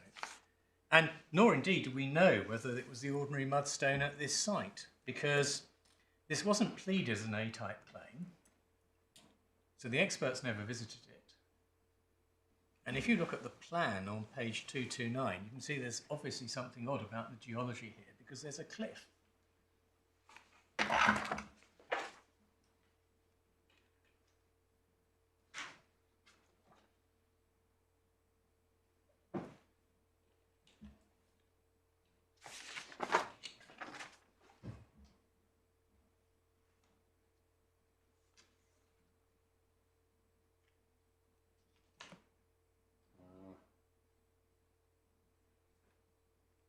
You look at the plan right to the north of the property. Yes. You can see the hatchering indicating a cliff. Perhaps there is some sand and gravel there that's worth extracting. Who knows? Perhaps there's some slate. Who knows? If there is, it can be used on the holding, but it can't be used elsewhere. So, and this is obviously inference, but I think you're suggesting that that unusual geological feature might explain why a special provision was made, negotiated for in relation to this particular plot, but one can't deduce anything from that in relation to the generality of it. Well, that's true, and I don't know whether there's something special about the geology here. I can make an inference from the hatchering, but the experts never visited the site because this was never pleaded as an A-type claim. You say the experts never visited. I mean, what were they actually? We haven't actually looked at the experts' reports. Are they in our bundles somewhere? They are. They say it's mudstone, it's useful on the land, it's not valuable for sale. Thank you. I mean, I know that's recorded by the judge, but at some point I want to have a look at the reports themselves. Perhaps. I'm not necessarily here, but... Yeah. So, do I understand correctly from what you were saying that they give that evidence, as it were, claimed plot by claimed plot? No, they give it by reference to sample plots and by looking at the whole. So they don't say plot 1, you know, the geology here is mudstone. Plot 2, they say the general geology of the area is, well, 4 miles of mudstone. If that's the case, why wouldn't it apply to this plot? Because the fact that you've got a cliff edge suggests that there might be something special, because there are pockets of things that are special. The experts observed, for instance, that there's an old slate quarry just outside the boundaries of one of the plots. Is the unspoken premise that cliffs are hard and therefore it's not mudstone? Yeah, it's the mudstone's been washed away, the cliff's been left behind. But that's only my guess. No, I understand. But it's not an unreasonable inference. Well, I'm not sure you couldn't have a cliff of mudstone. It just might be rather prone to erode rapidly. Well, or at least a sort of very steep, rather like a very steep scree slope or something. yeah, it's possible. It's another possibility is that glacial erosion has taken away the mudstone but left the hard stuff. Well, there's all sorts of possibilities. There We are. just don't know. Exactly. But to summarise, do I understand your point to be that because it was never pleaded as an A claim, therefore your expert did not have the opportunity to consider whether this plot was differentiated in some way from the generality? That's exactly right, my lord. It was treated as a C claim, and because the C claim was going to be a claim to possession of the undifferentiated surface and subsurface, it didn't matter what the geology was.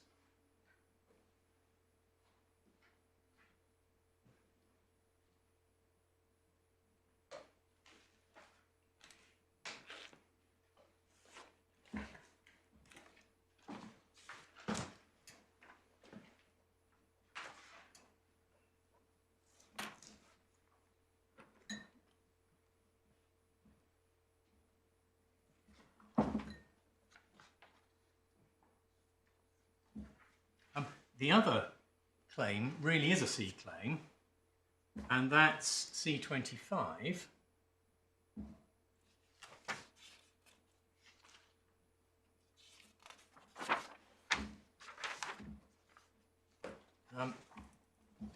before we look at it, can I just explain how the C claims works and how the judge reached her decision? For all the other C claims below, the appellant said that the severance had occurred by reference to an informal enclosure agreement which had reserved everything below the grass to the lord of the manor.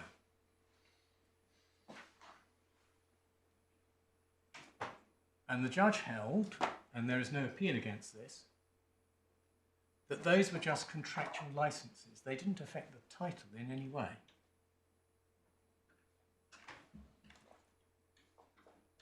Nor did they bind anyone other than the original parties.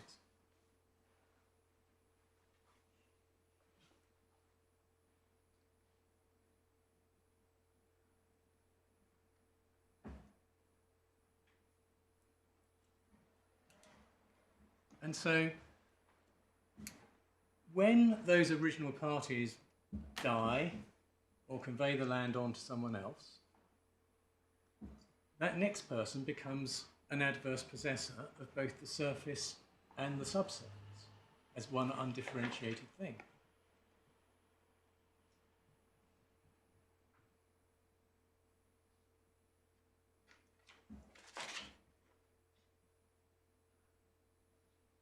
And after 12, or at the time 20 years, they would have barred the lord's title by adverse possession because they aren't bound by the enclosure agreement.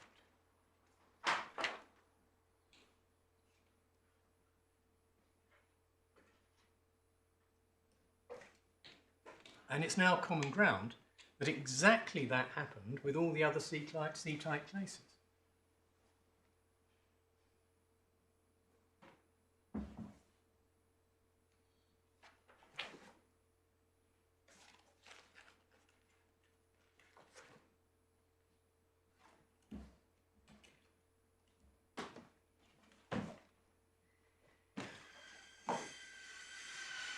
How many C titles are we talking about? I mean, roughly speaking. Oh, there were 15 or 16, I think. Thank you.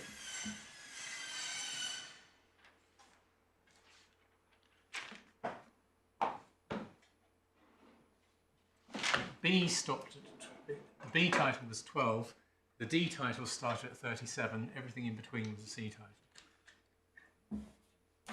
I'm not going to try and do the addition because I've already proved I'm enumerate. I just wanted a feel for the rough number. Thank you. So what's different about this one? We just don't understand. The informal enclosure agreement is at tab G, golf.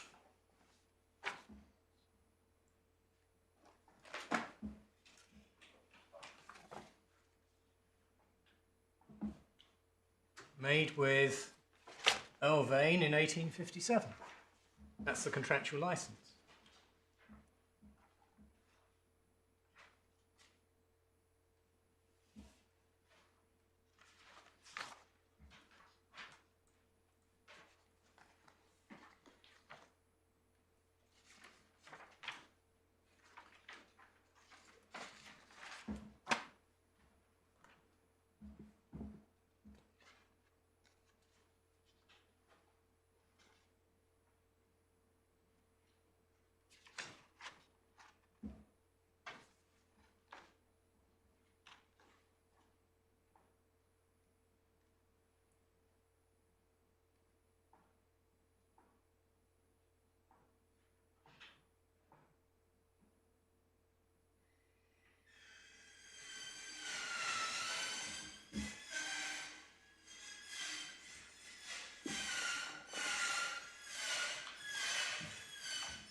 Yes. I see it takes the form of an agreement under hand, doesn't Because it's not a deed, it's not executed, or anything of that sort. It's obviously not a conveyance, it's just a personal permission. Reliance was placed on the 1931 conveyance referred to in the 1956 abstract title. Yes, that's exactly right. In 1931, Earl Vane's successors as adverse possessors sell the land on to our predecessor in title.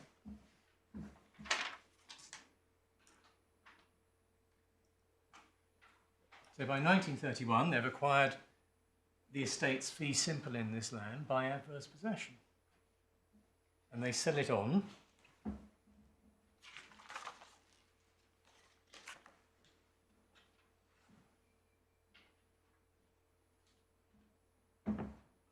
to Evan Evans, Lewis Richard Evans, and David Evans, from whom we eventually buy the land.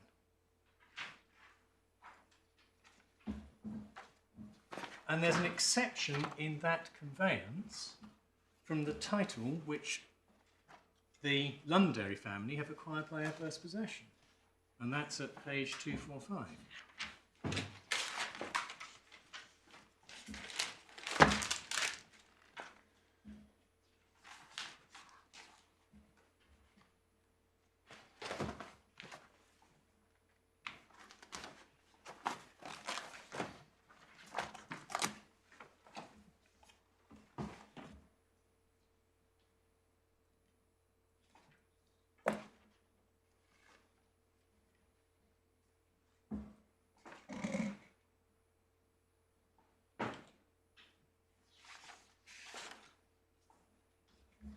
So, third schedule, the exception is all mines and minerals in or under the property are accepted from this conveyance and are reserved to the vendor or other persons now entitled thereunto in fee simple with full right and liberty for the vendor or such other persons as aforesaid to work.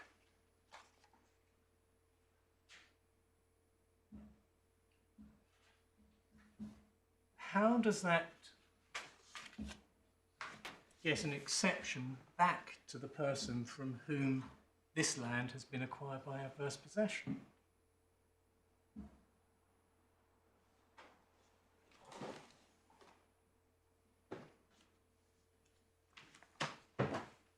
They're a stranger to it. It'd be a very odd thing for the Marquis of Lundry to acquire the whole title by adverse possession and when he's selling it on, make a gift back of the mines and minerals to the person he's adversely possessed again. And that's just not how exceptions and reservations work. You don't get the benefit of it if you're a third party. And the authority for that is Lias and Prouser Developments, which is at tab 35, which means it's in the second authority bundle.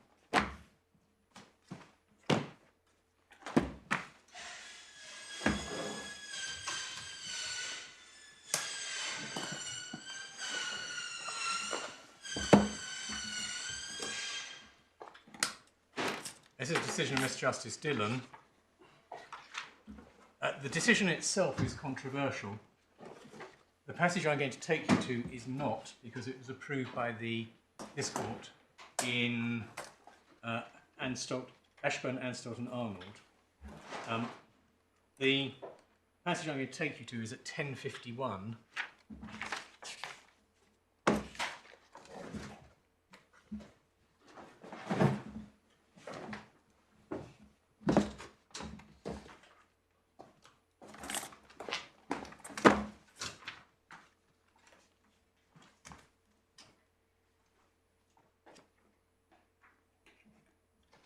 And it's the sideline note at H. By contrast, there are many cases in which land is expressly conveyed, subject to possible encumbrances, when there's no thought at all of conferring any fresh rights on third parties who may be entitled to the benefit of the encumbrances. The land is expressed to be sold subject to encumbrances to satisfy the vendor's duty to disclose all possible encumbrances known to him and protect the vendor against any possible claim by the purchaser if a third party establishes an overriding right to the benefit of the encumbrance against the purchaser. So, for instance, land may be contracted to be sold and may be expressed to be conveyed, subject to the restrictive covenants contained in a conveyance some 60 or 90 years ago. No one would suggest that by accepting such a form of contract or conveyance, a purchaser is assuming a new liability in favour of third parties to observe the covenants. If there was, for any reason before the contract or conveyance, no one who could make out a title as against the purchaser to the benefit of the covenants. That's our situation. The land's been acquired by adverse possession. The Marquis of Londonderry conveys it subject to an exception in favour of himself of the mines and minerals, or the other person entitled thereto, should he not be entitled to.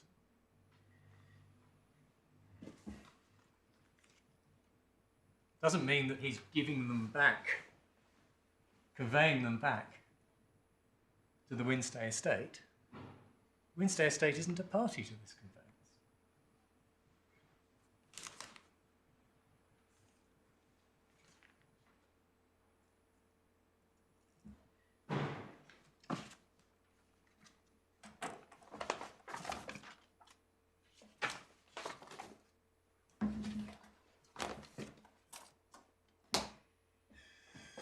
My lords, I'm about to move on to adverse possession. Really, I have a message from my learned junior that she'd like a quick word with me, so if you don't mind, I'm just going to turn Yes, of behind. course. Please do.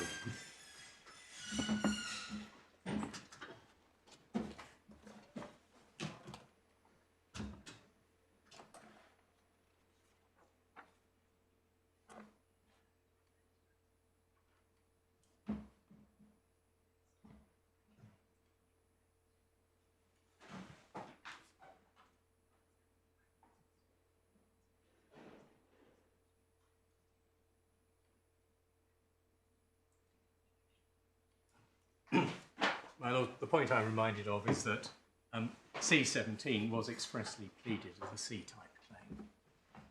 It wasn't pleaded as an A-type claim. Indeed, it was us who pointed out in the trial skeleton, our trial skeleton, that it should in fact be an A-type claim.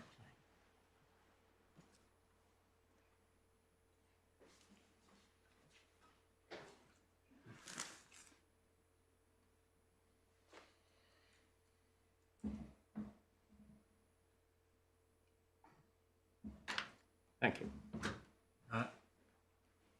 And indeed, the grounds of appeal treat it as a C-type claim too.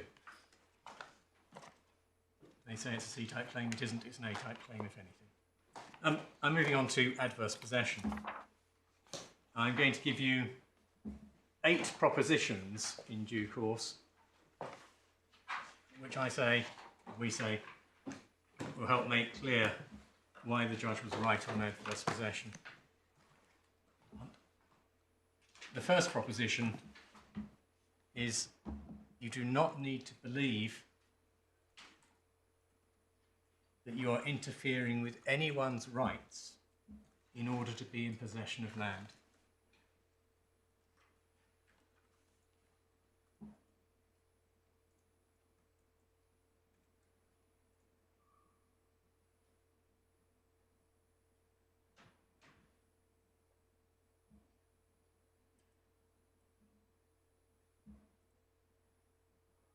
I went home to my house last night. I believe it's mine. I don't believe that I'm interfering with anyone's rights. I don't think anyone would doubt that I'm in possession of it.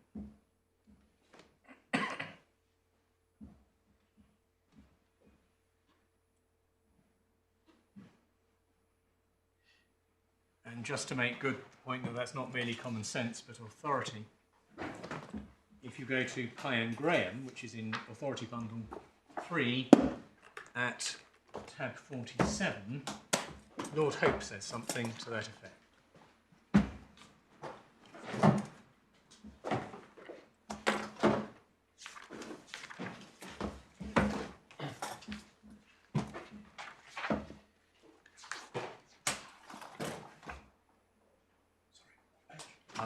We are on page 445.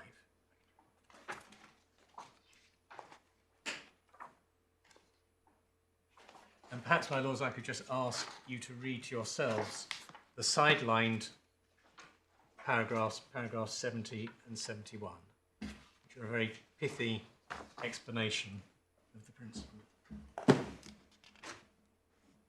Yes, thank you.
Yes. And for present purposes, what I rely on is the passage that says, reasonably clear that the animus which is required is an intent to exercise exclusive control over the thing for oneself. Not necessarily to show there was any deliberate intention to exclude the paper title owner or registered proprietor. I rather like the reference to openly, peaceably, and without any judicial interruption, which sounds like a sort of council's manifesto. Yes. Although one has to be slightly careful because that's the language of prescription. Of course, yes. Rather than, and there's a conceptual difference. Second proposition is that possession and occupation are not synonyms. Yeah.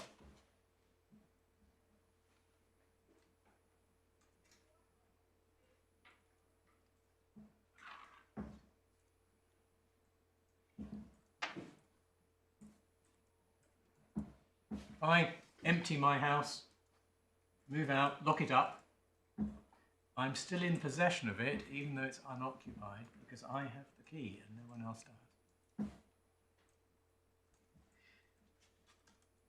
And the third proposition, again relying on what Lord Hope says, is possession means exclusive use and control.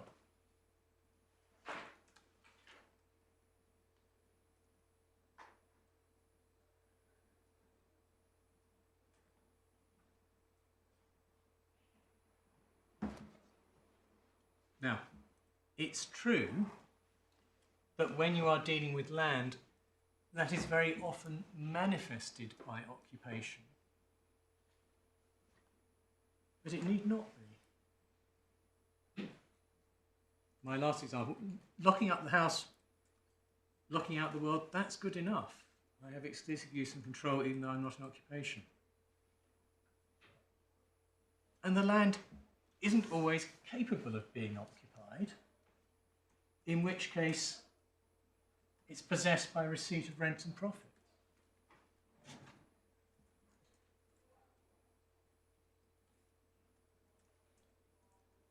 How do you possess a tree, I think was my Lord Justice Birss's question to my learned friend.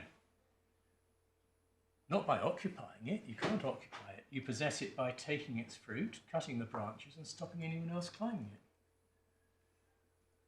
Exclusive use and control.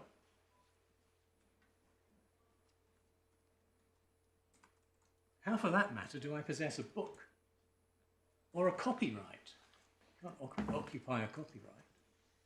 Exclusive use and control.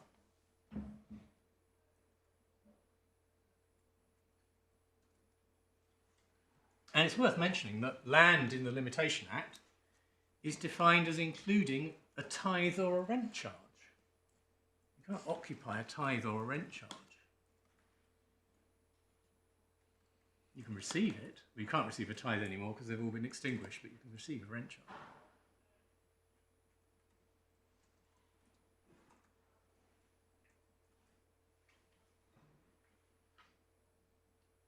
It's very easy to get distracted by occupation and to say that because in a paradigm case, occupation is how you manifest possession of land, it therefore follows that in all cases occupation is required. That's a false syllogism. Depends on the nature of the land. And to make good that point, there is a recent authority of this court which is called Thorpe and Frank at tab 51.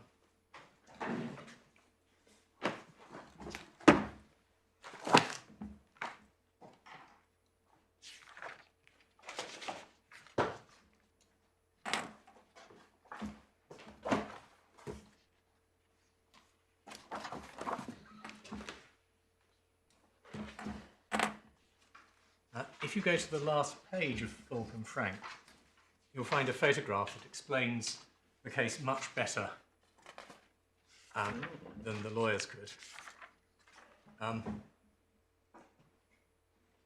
It's the first time I've ever seen a colour photograph in a WLR. I know, it's incredibly helpful. Well, I was going to say, in any case to do with boundaries and so on, Yes. one's constantly troubled by the absence of any photographs.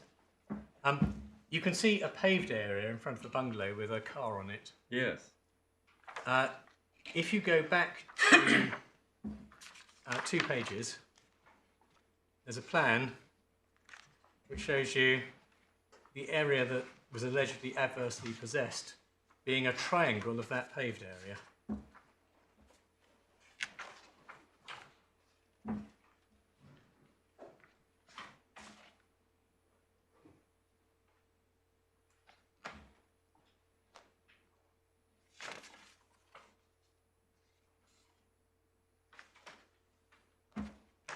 So the car belongs to number 9.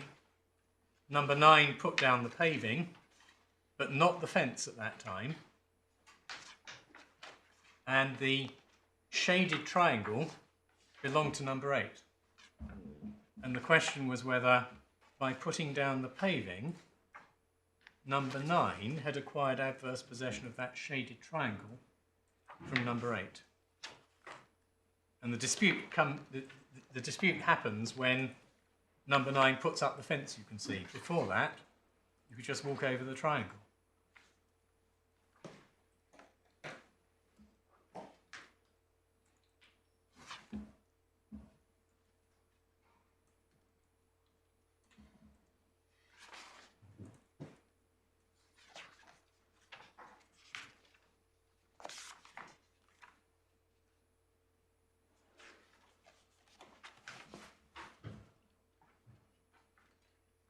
So the owner of number 9 wasn't in exclusive occupation of the whole of the triangle that was adversely possessed, because the owner of number 8 could come and go across the triangle if he wanted.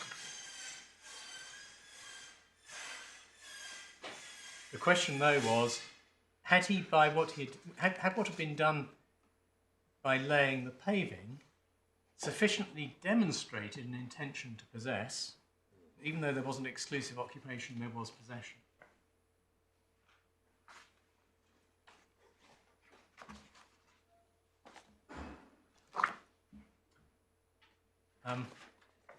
Court of Appeal said yes. Putting down the paving was both possession of the paved area and demonstrated an intention to possess, even though the paper title owner wasn't actually excluded. Because the nature of the land was such that that is how you would possess it.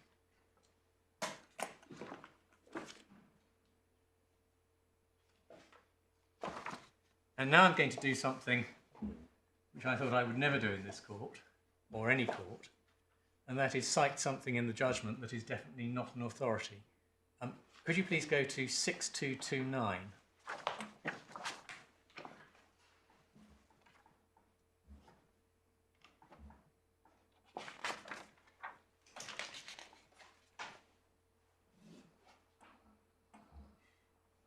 Well, the original may not have been, but when it's cited by the Court of Appeal, it becomes. Does that mean I become dead? I hope not. Well, I'll ask you to read the textbook that is cited there. And that's the principle I rely upon.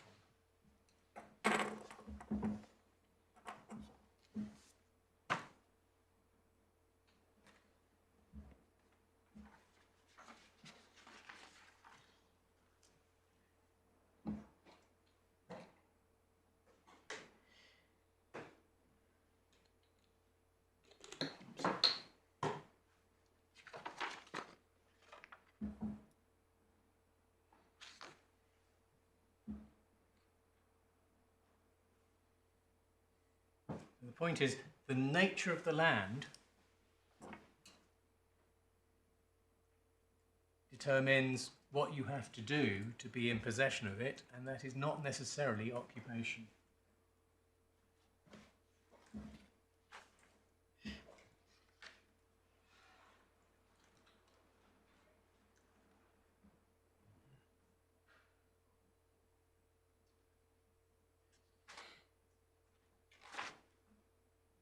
So you'll be able to put a footnote in the second edition saying that that passage was approved.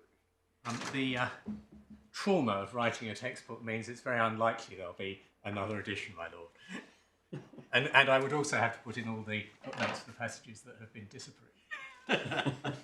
Indeed.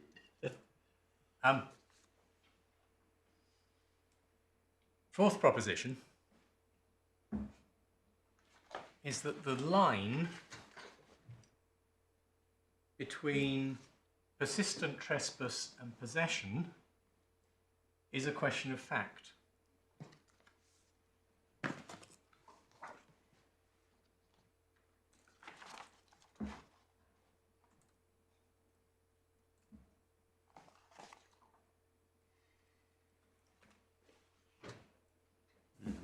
Just before we come on to that, if in Thorpe and Frank you could go forward to paragraph 53,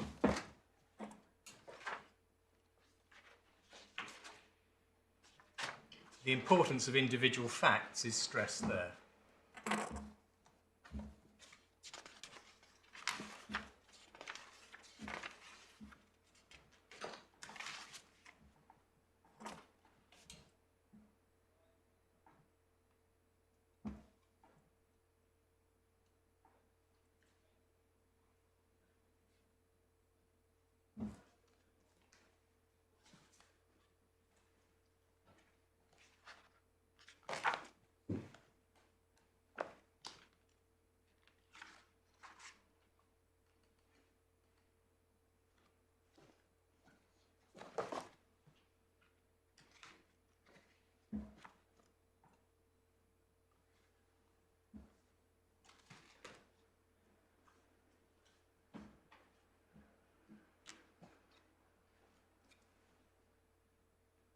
So how do you prove that you are not merely a persistent trespasser, but you have crossed the line to having taken possession?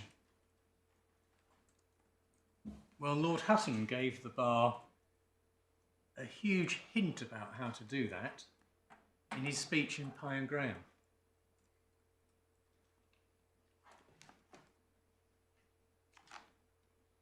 Pye and Graham is tab 47.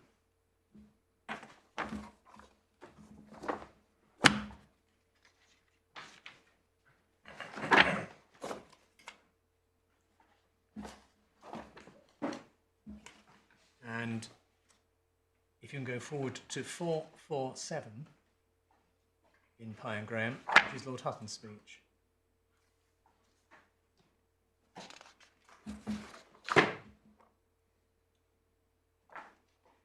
At paragraph 75, he says, In the present case from August 1984 onwards, the Grahams made full use of the disputed land as if they were owners. They did everything which an owner of the land would have done, and when an experienced chartered surveyor, called on behalf of the plaintiffs, was asked in cross-examination what an occupying owner of the disputed land might have done over and above what was done by the Grahams between 1984 and 1997, he was unable to think of anything. And that's the light bulb moment for the property bar, because then we realise, well, that's the question we've got to ask in order to establish that we are not merely a persistent trespasser, but we have taken possession. And so that's what we do. If you could take up bundle C, tab 47. Sorry, I'm conceptually slightly odd, at least not odd, one needs to get one's head around this, that once you begin taking a possession, which is later of the necessary quality, and if you do it long enough, that then gets you your title. But I mean, while the 12-year period is running, I mean, you are still a trespasser from one point of view. Oh, well, you are definitely. And indeed, a persistent one. Indeed, it's the persistence of your trespass for the 12-year period with the necessary quality, which gets you your adverse title. Yeah, it's about causes of action. If you are merely an intruder on someone else's possession, the cause of action is trespass quasi clausum fragit. You've broken someone else's clothes. You can't bring an action to recover the land because you're in possession of the land. And an action to recover land is an action to recover possession of the land. You can't cover it from yourself. If, however, the trespass is so serious that it means that you are no longer in possession of the land, then the cause of action is ejectment, was ejectment, now wrongful, recovery of land, where your complaint is you are not merely a persistent trespasser, you are in possession of something that I'm entitled to be in possession of, and you must give up possession so that I can take possession back. So it's certainly trespass. Indeed, if it's not trespass, it's not adverse possession. Well, absolutely. But That's why I'm finding it's a slightly confusing distinction.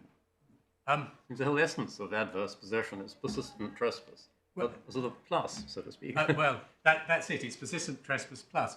If you own a field and you make use of the field Monday to Saturday, and every Sunday I come in and I play a game of football without your permission, I'm a persistent trespasser, but I'm not in possession of your field because you're using it most of the time. If, on the other hand, I put my cattle in your field and keep them there Monday to Sunday, then that's not merely persistent trespass, that's having taken possession from you. Yeah. Because I am using and controlling the land in the way that an occupying owner would. And the purpose of asking Lord Hutton's question is to establish that it's not a playing football on a Sunday type case where someone else is in possession during the week. It is that you have done everything that an occupying owner might do, and therefore you are in possession and not merely a persistent trespasser on someone else's possession.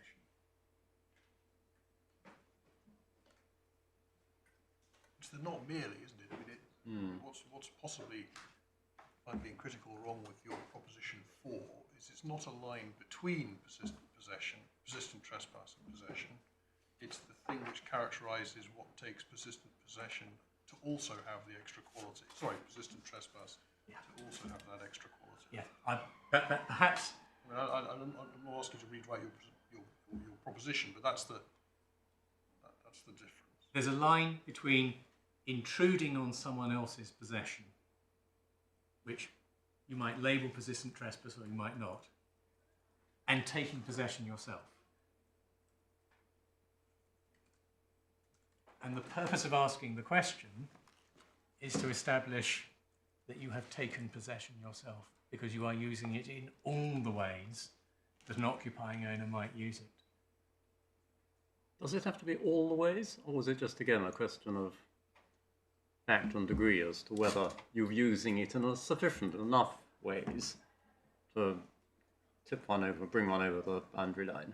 Sufficient enough Sorry, that's a bad inept I- phrase. You know what I mean? I know exactly what you mean. No, it doesn't have to be all the ways, but if it is all the ways, Yes, that's obviously the paradigm case, perhaps. you're home. You're in your paradigm case, and you are not arguing about whether what you have done is sufficient or not.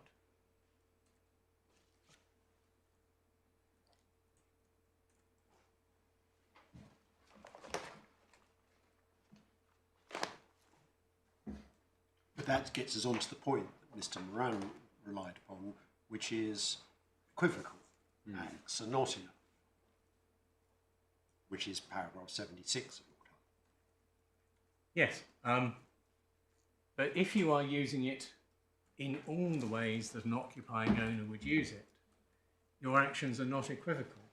If you're only using it in some of the ways that an occupying owner might use it, then your actions might be equivocal. So, if you have a field... So you don't dispute the proposition that equivocal actions are not good enough. The question is where you draw the line between that which is equivocal and that which is unequivocal. Exactly. So, if you have a field and you put a fence up, that's a way that an occupying owner might use it. But an occupying owner might also keep other people out by locking the gate. If he doesn't lock the gate, well, he's done some of the actions, but not necessarily all of them.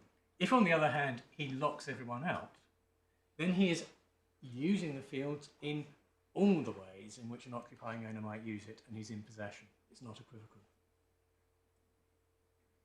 Yeah, but I think what I'm having trouble with is this emphasis on all the ways. I mean, as you said, I mean, that might be the paradigm case, but is not the better way of looking at it to ask whether it's unequivocal as opposed to equivocal? Yes, it is.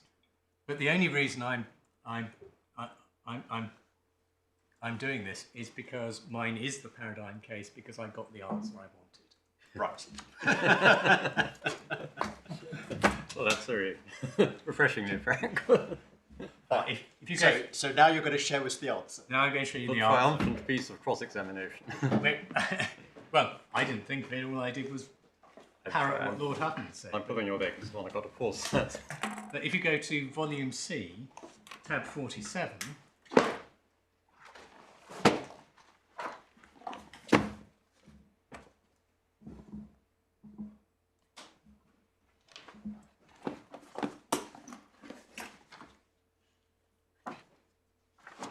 So which witness is this? this is Mr. Collins, who, oh no, sorry, this is the expert witness, the expert surveyor, sorry, the expert mineral surveyor for the claimants, whose name was Mr. I can't remember whether it was Sheriff, Mr. Duncan, yes. So, line 8, put the question of the way. Defendant, Natural Resources Wales, use it for foundations, for infrastructure, road. Sorry, where are we? I haven't got the page. Oh, I'm sorry. Right at the moment. 547 547. in tab 47 of bundle C. Oh, sorry. No, I've got it. I'm afraid the bundles are a bit tab-tastic. But, so 547. Yes. Cross-examination, Mr. Duncan. Line 8. Put the question of the way. Defendant, Natural Resources Wales has used it for foundations, for infrastructure, for roads, for extracting it without permission, blowing it up without permission, and disturbing and occupying it without permission. The question I asked you was, can you think of anything someone else in possession of this stone might have done with it? Other than the defendant in this case? Well, other than the things I've described, which the defendant has done, can you think of anything else someone else might have done to use this stone in a different way?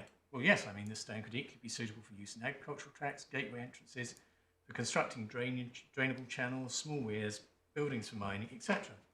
Question, with the exception of buildings for mining, those are all things that the defendant has done with the stone, aren't they? Answer, yes.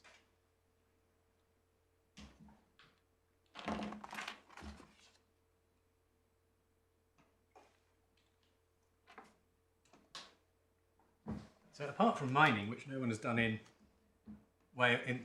there's no coal under this land, no one's done in this estate for 100 years. we have used the land in every way that an occupying owner would use it.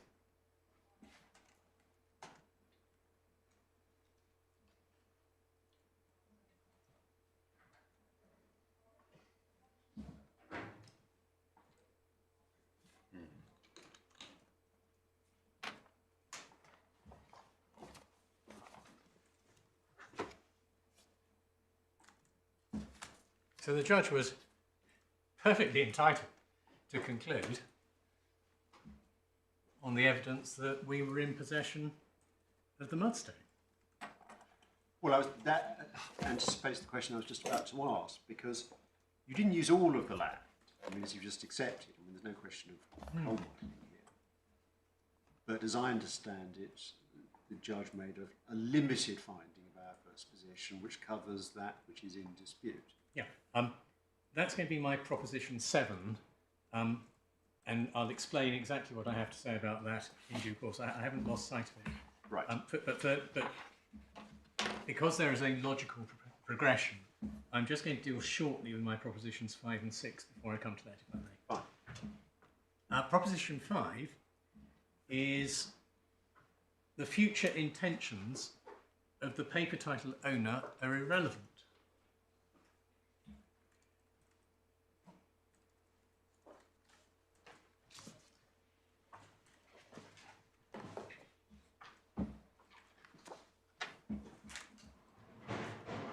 The argument... Can you just enlighten me? Why do you formulate the proposition in that way? I mean, it suggests you're making a distinction between future intentions and present intentions, but why are there any intentions of the paper title owner? Well, they're not, but my learned friend's argument, or one of his arguments, was, well, this is land we are keeping for future mining or for future ransom, or if someone wants to build a bridge over it so we can extract money from the bridge, and we have no present use for it. Now that argument is what's called the Lee and Jack heresy.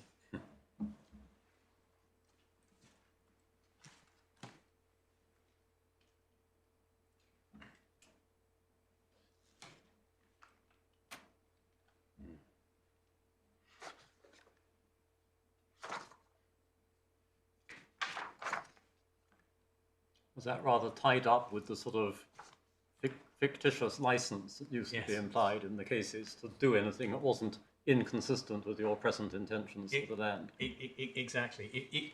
It's explained by Lord Brown Wilkinson quite pithily at page 437 of Pye and Graham.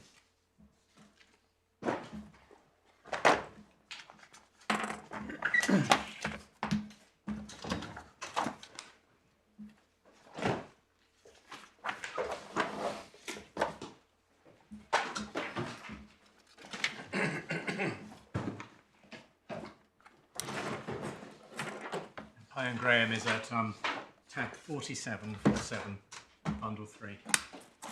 Yes.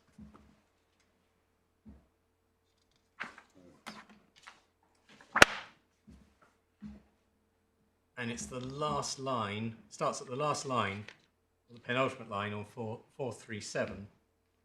He says, the real difficulty has arisen from the judgment of Lord Justice Bramwell. He said at page 273, I don't think there was any dispossession of the plaintiff by the acts of the defendant. Acts of user are not enough to take the soil out of the plaintiff and her predecessors in title and vest it in the defendant. In order to defeat a title by dispossessing former owners, acts must be done which are inconsistent with his enjoyment of the soil for the purposes for which he intended to use it. And then the suggestion that the sufficiency of possession can depend on the intention not of the squatter but of the true owner is heretical and wrong.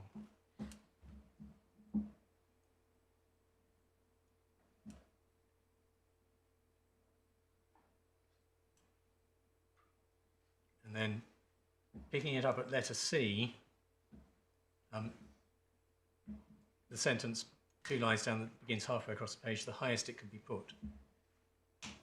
The highest it can be put is that if the squatter is aware of a special purpose for which the paper owner uses or intends to use the land, and the use made by the squatter does not conflict with that use, that may provide some support for a finding that as a question of fact the squatter had no intention to possess the land in the ordinary sense, but only an intention to occupy it until it was needed by the paper title owner.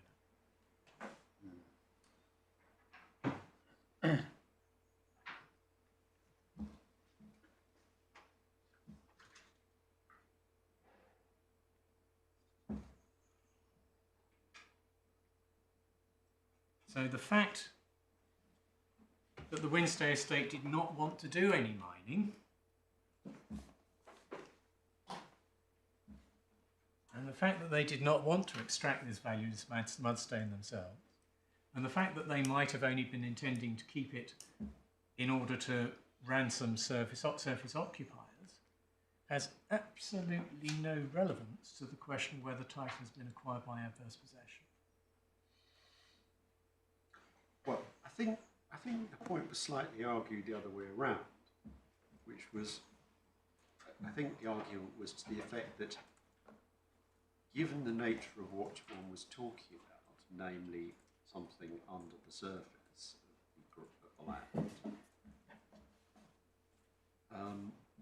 you need to be careful about drawing inferences from inaction, because inaction was not inconsistent with possession. Right, that's the wrong way around.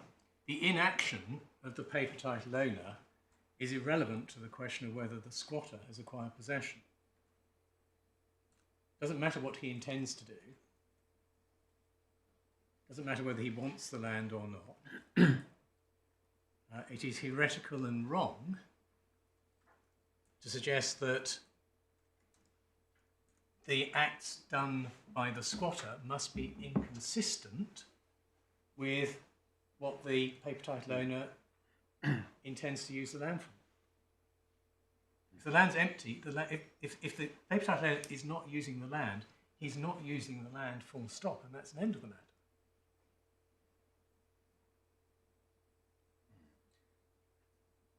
But I think what you're saying is that focus upon what the paper title owner is or is not doing is not the question.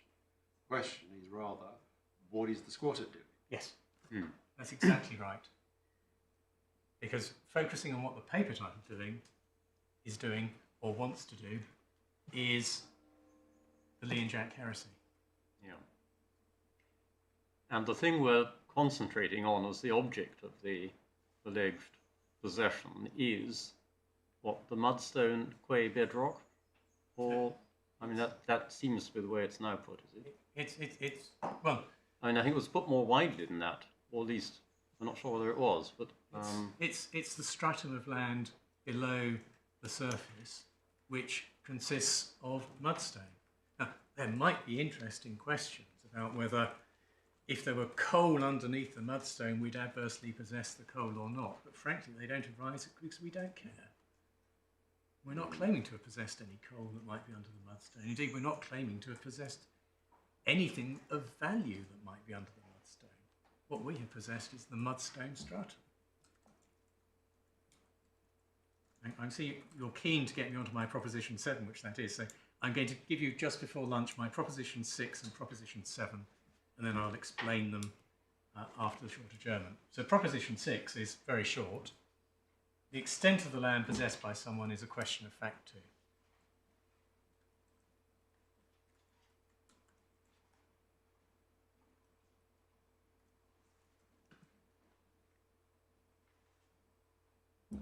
I assume you mean by that both horizontally and vertically. I do, yes. And then Proposition 7. Things done on parts of a tract of land may be possession of other parts too, if there's a common character of locality,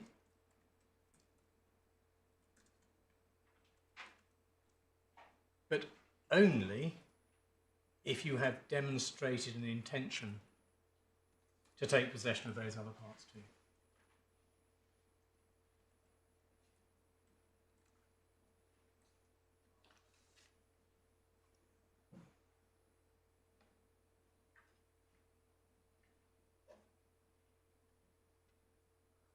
The short point here is we've demonstrated an intention to take possession of the mudstone within the forests because we've used it for forestry, for our forests. We haven't demonstrated an intention to take possession of any other mudstone that might lie outside the forests. I see the time, my lords, that might be a convenient moment. Yes, thank you very much, Mr. Wynne-Finch. We'll continue at 2 o'clock. Guys.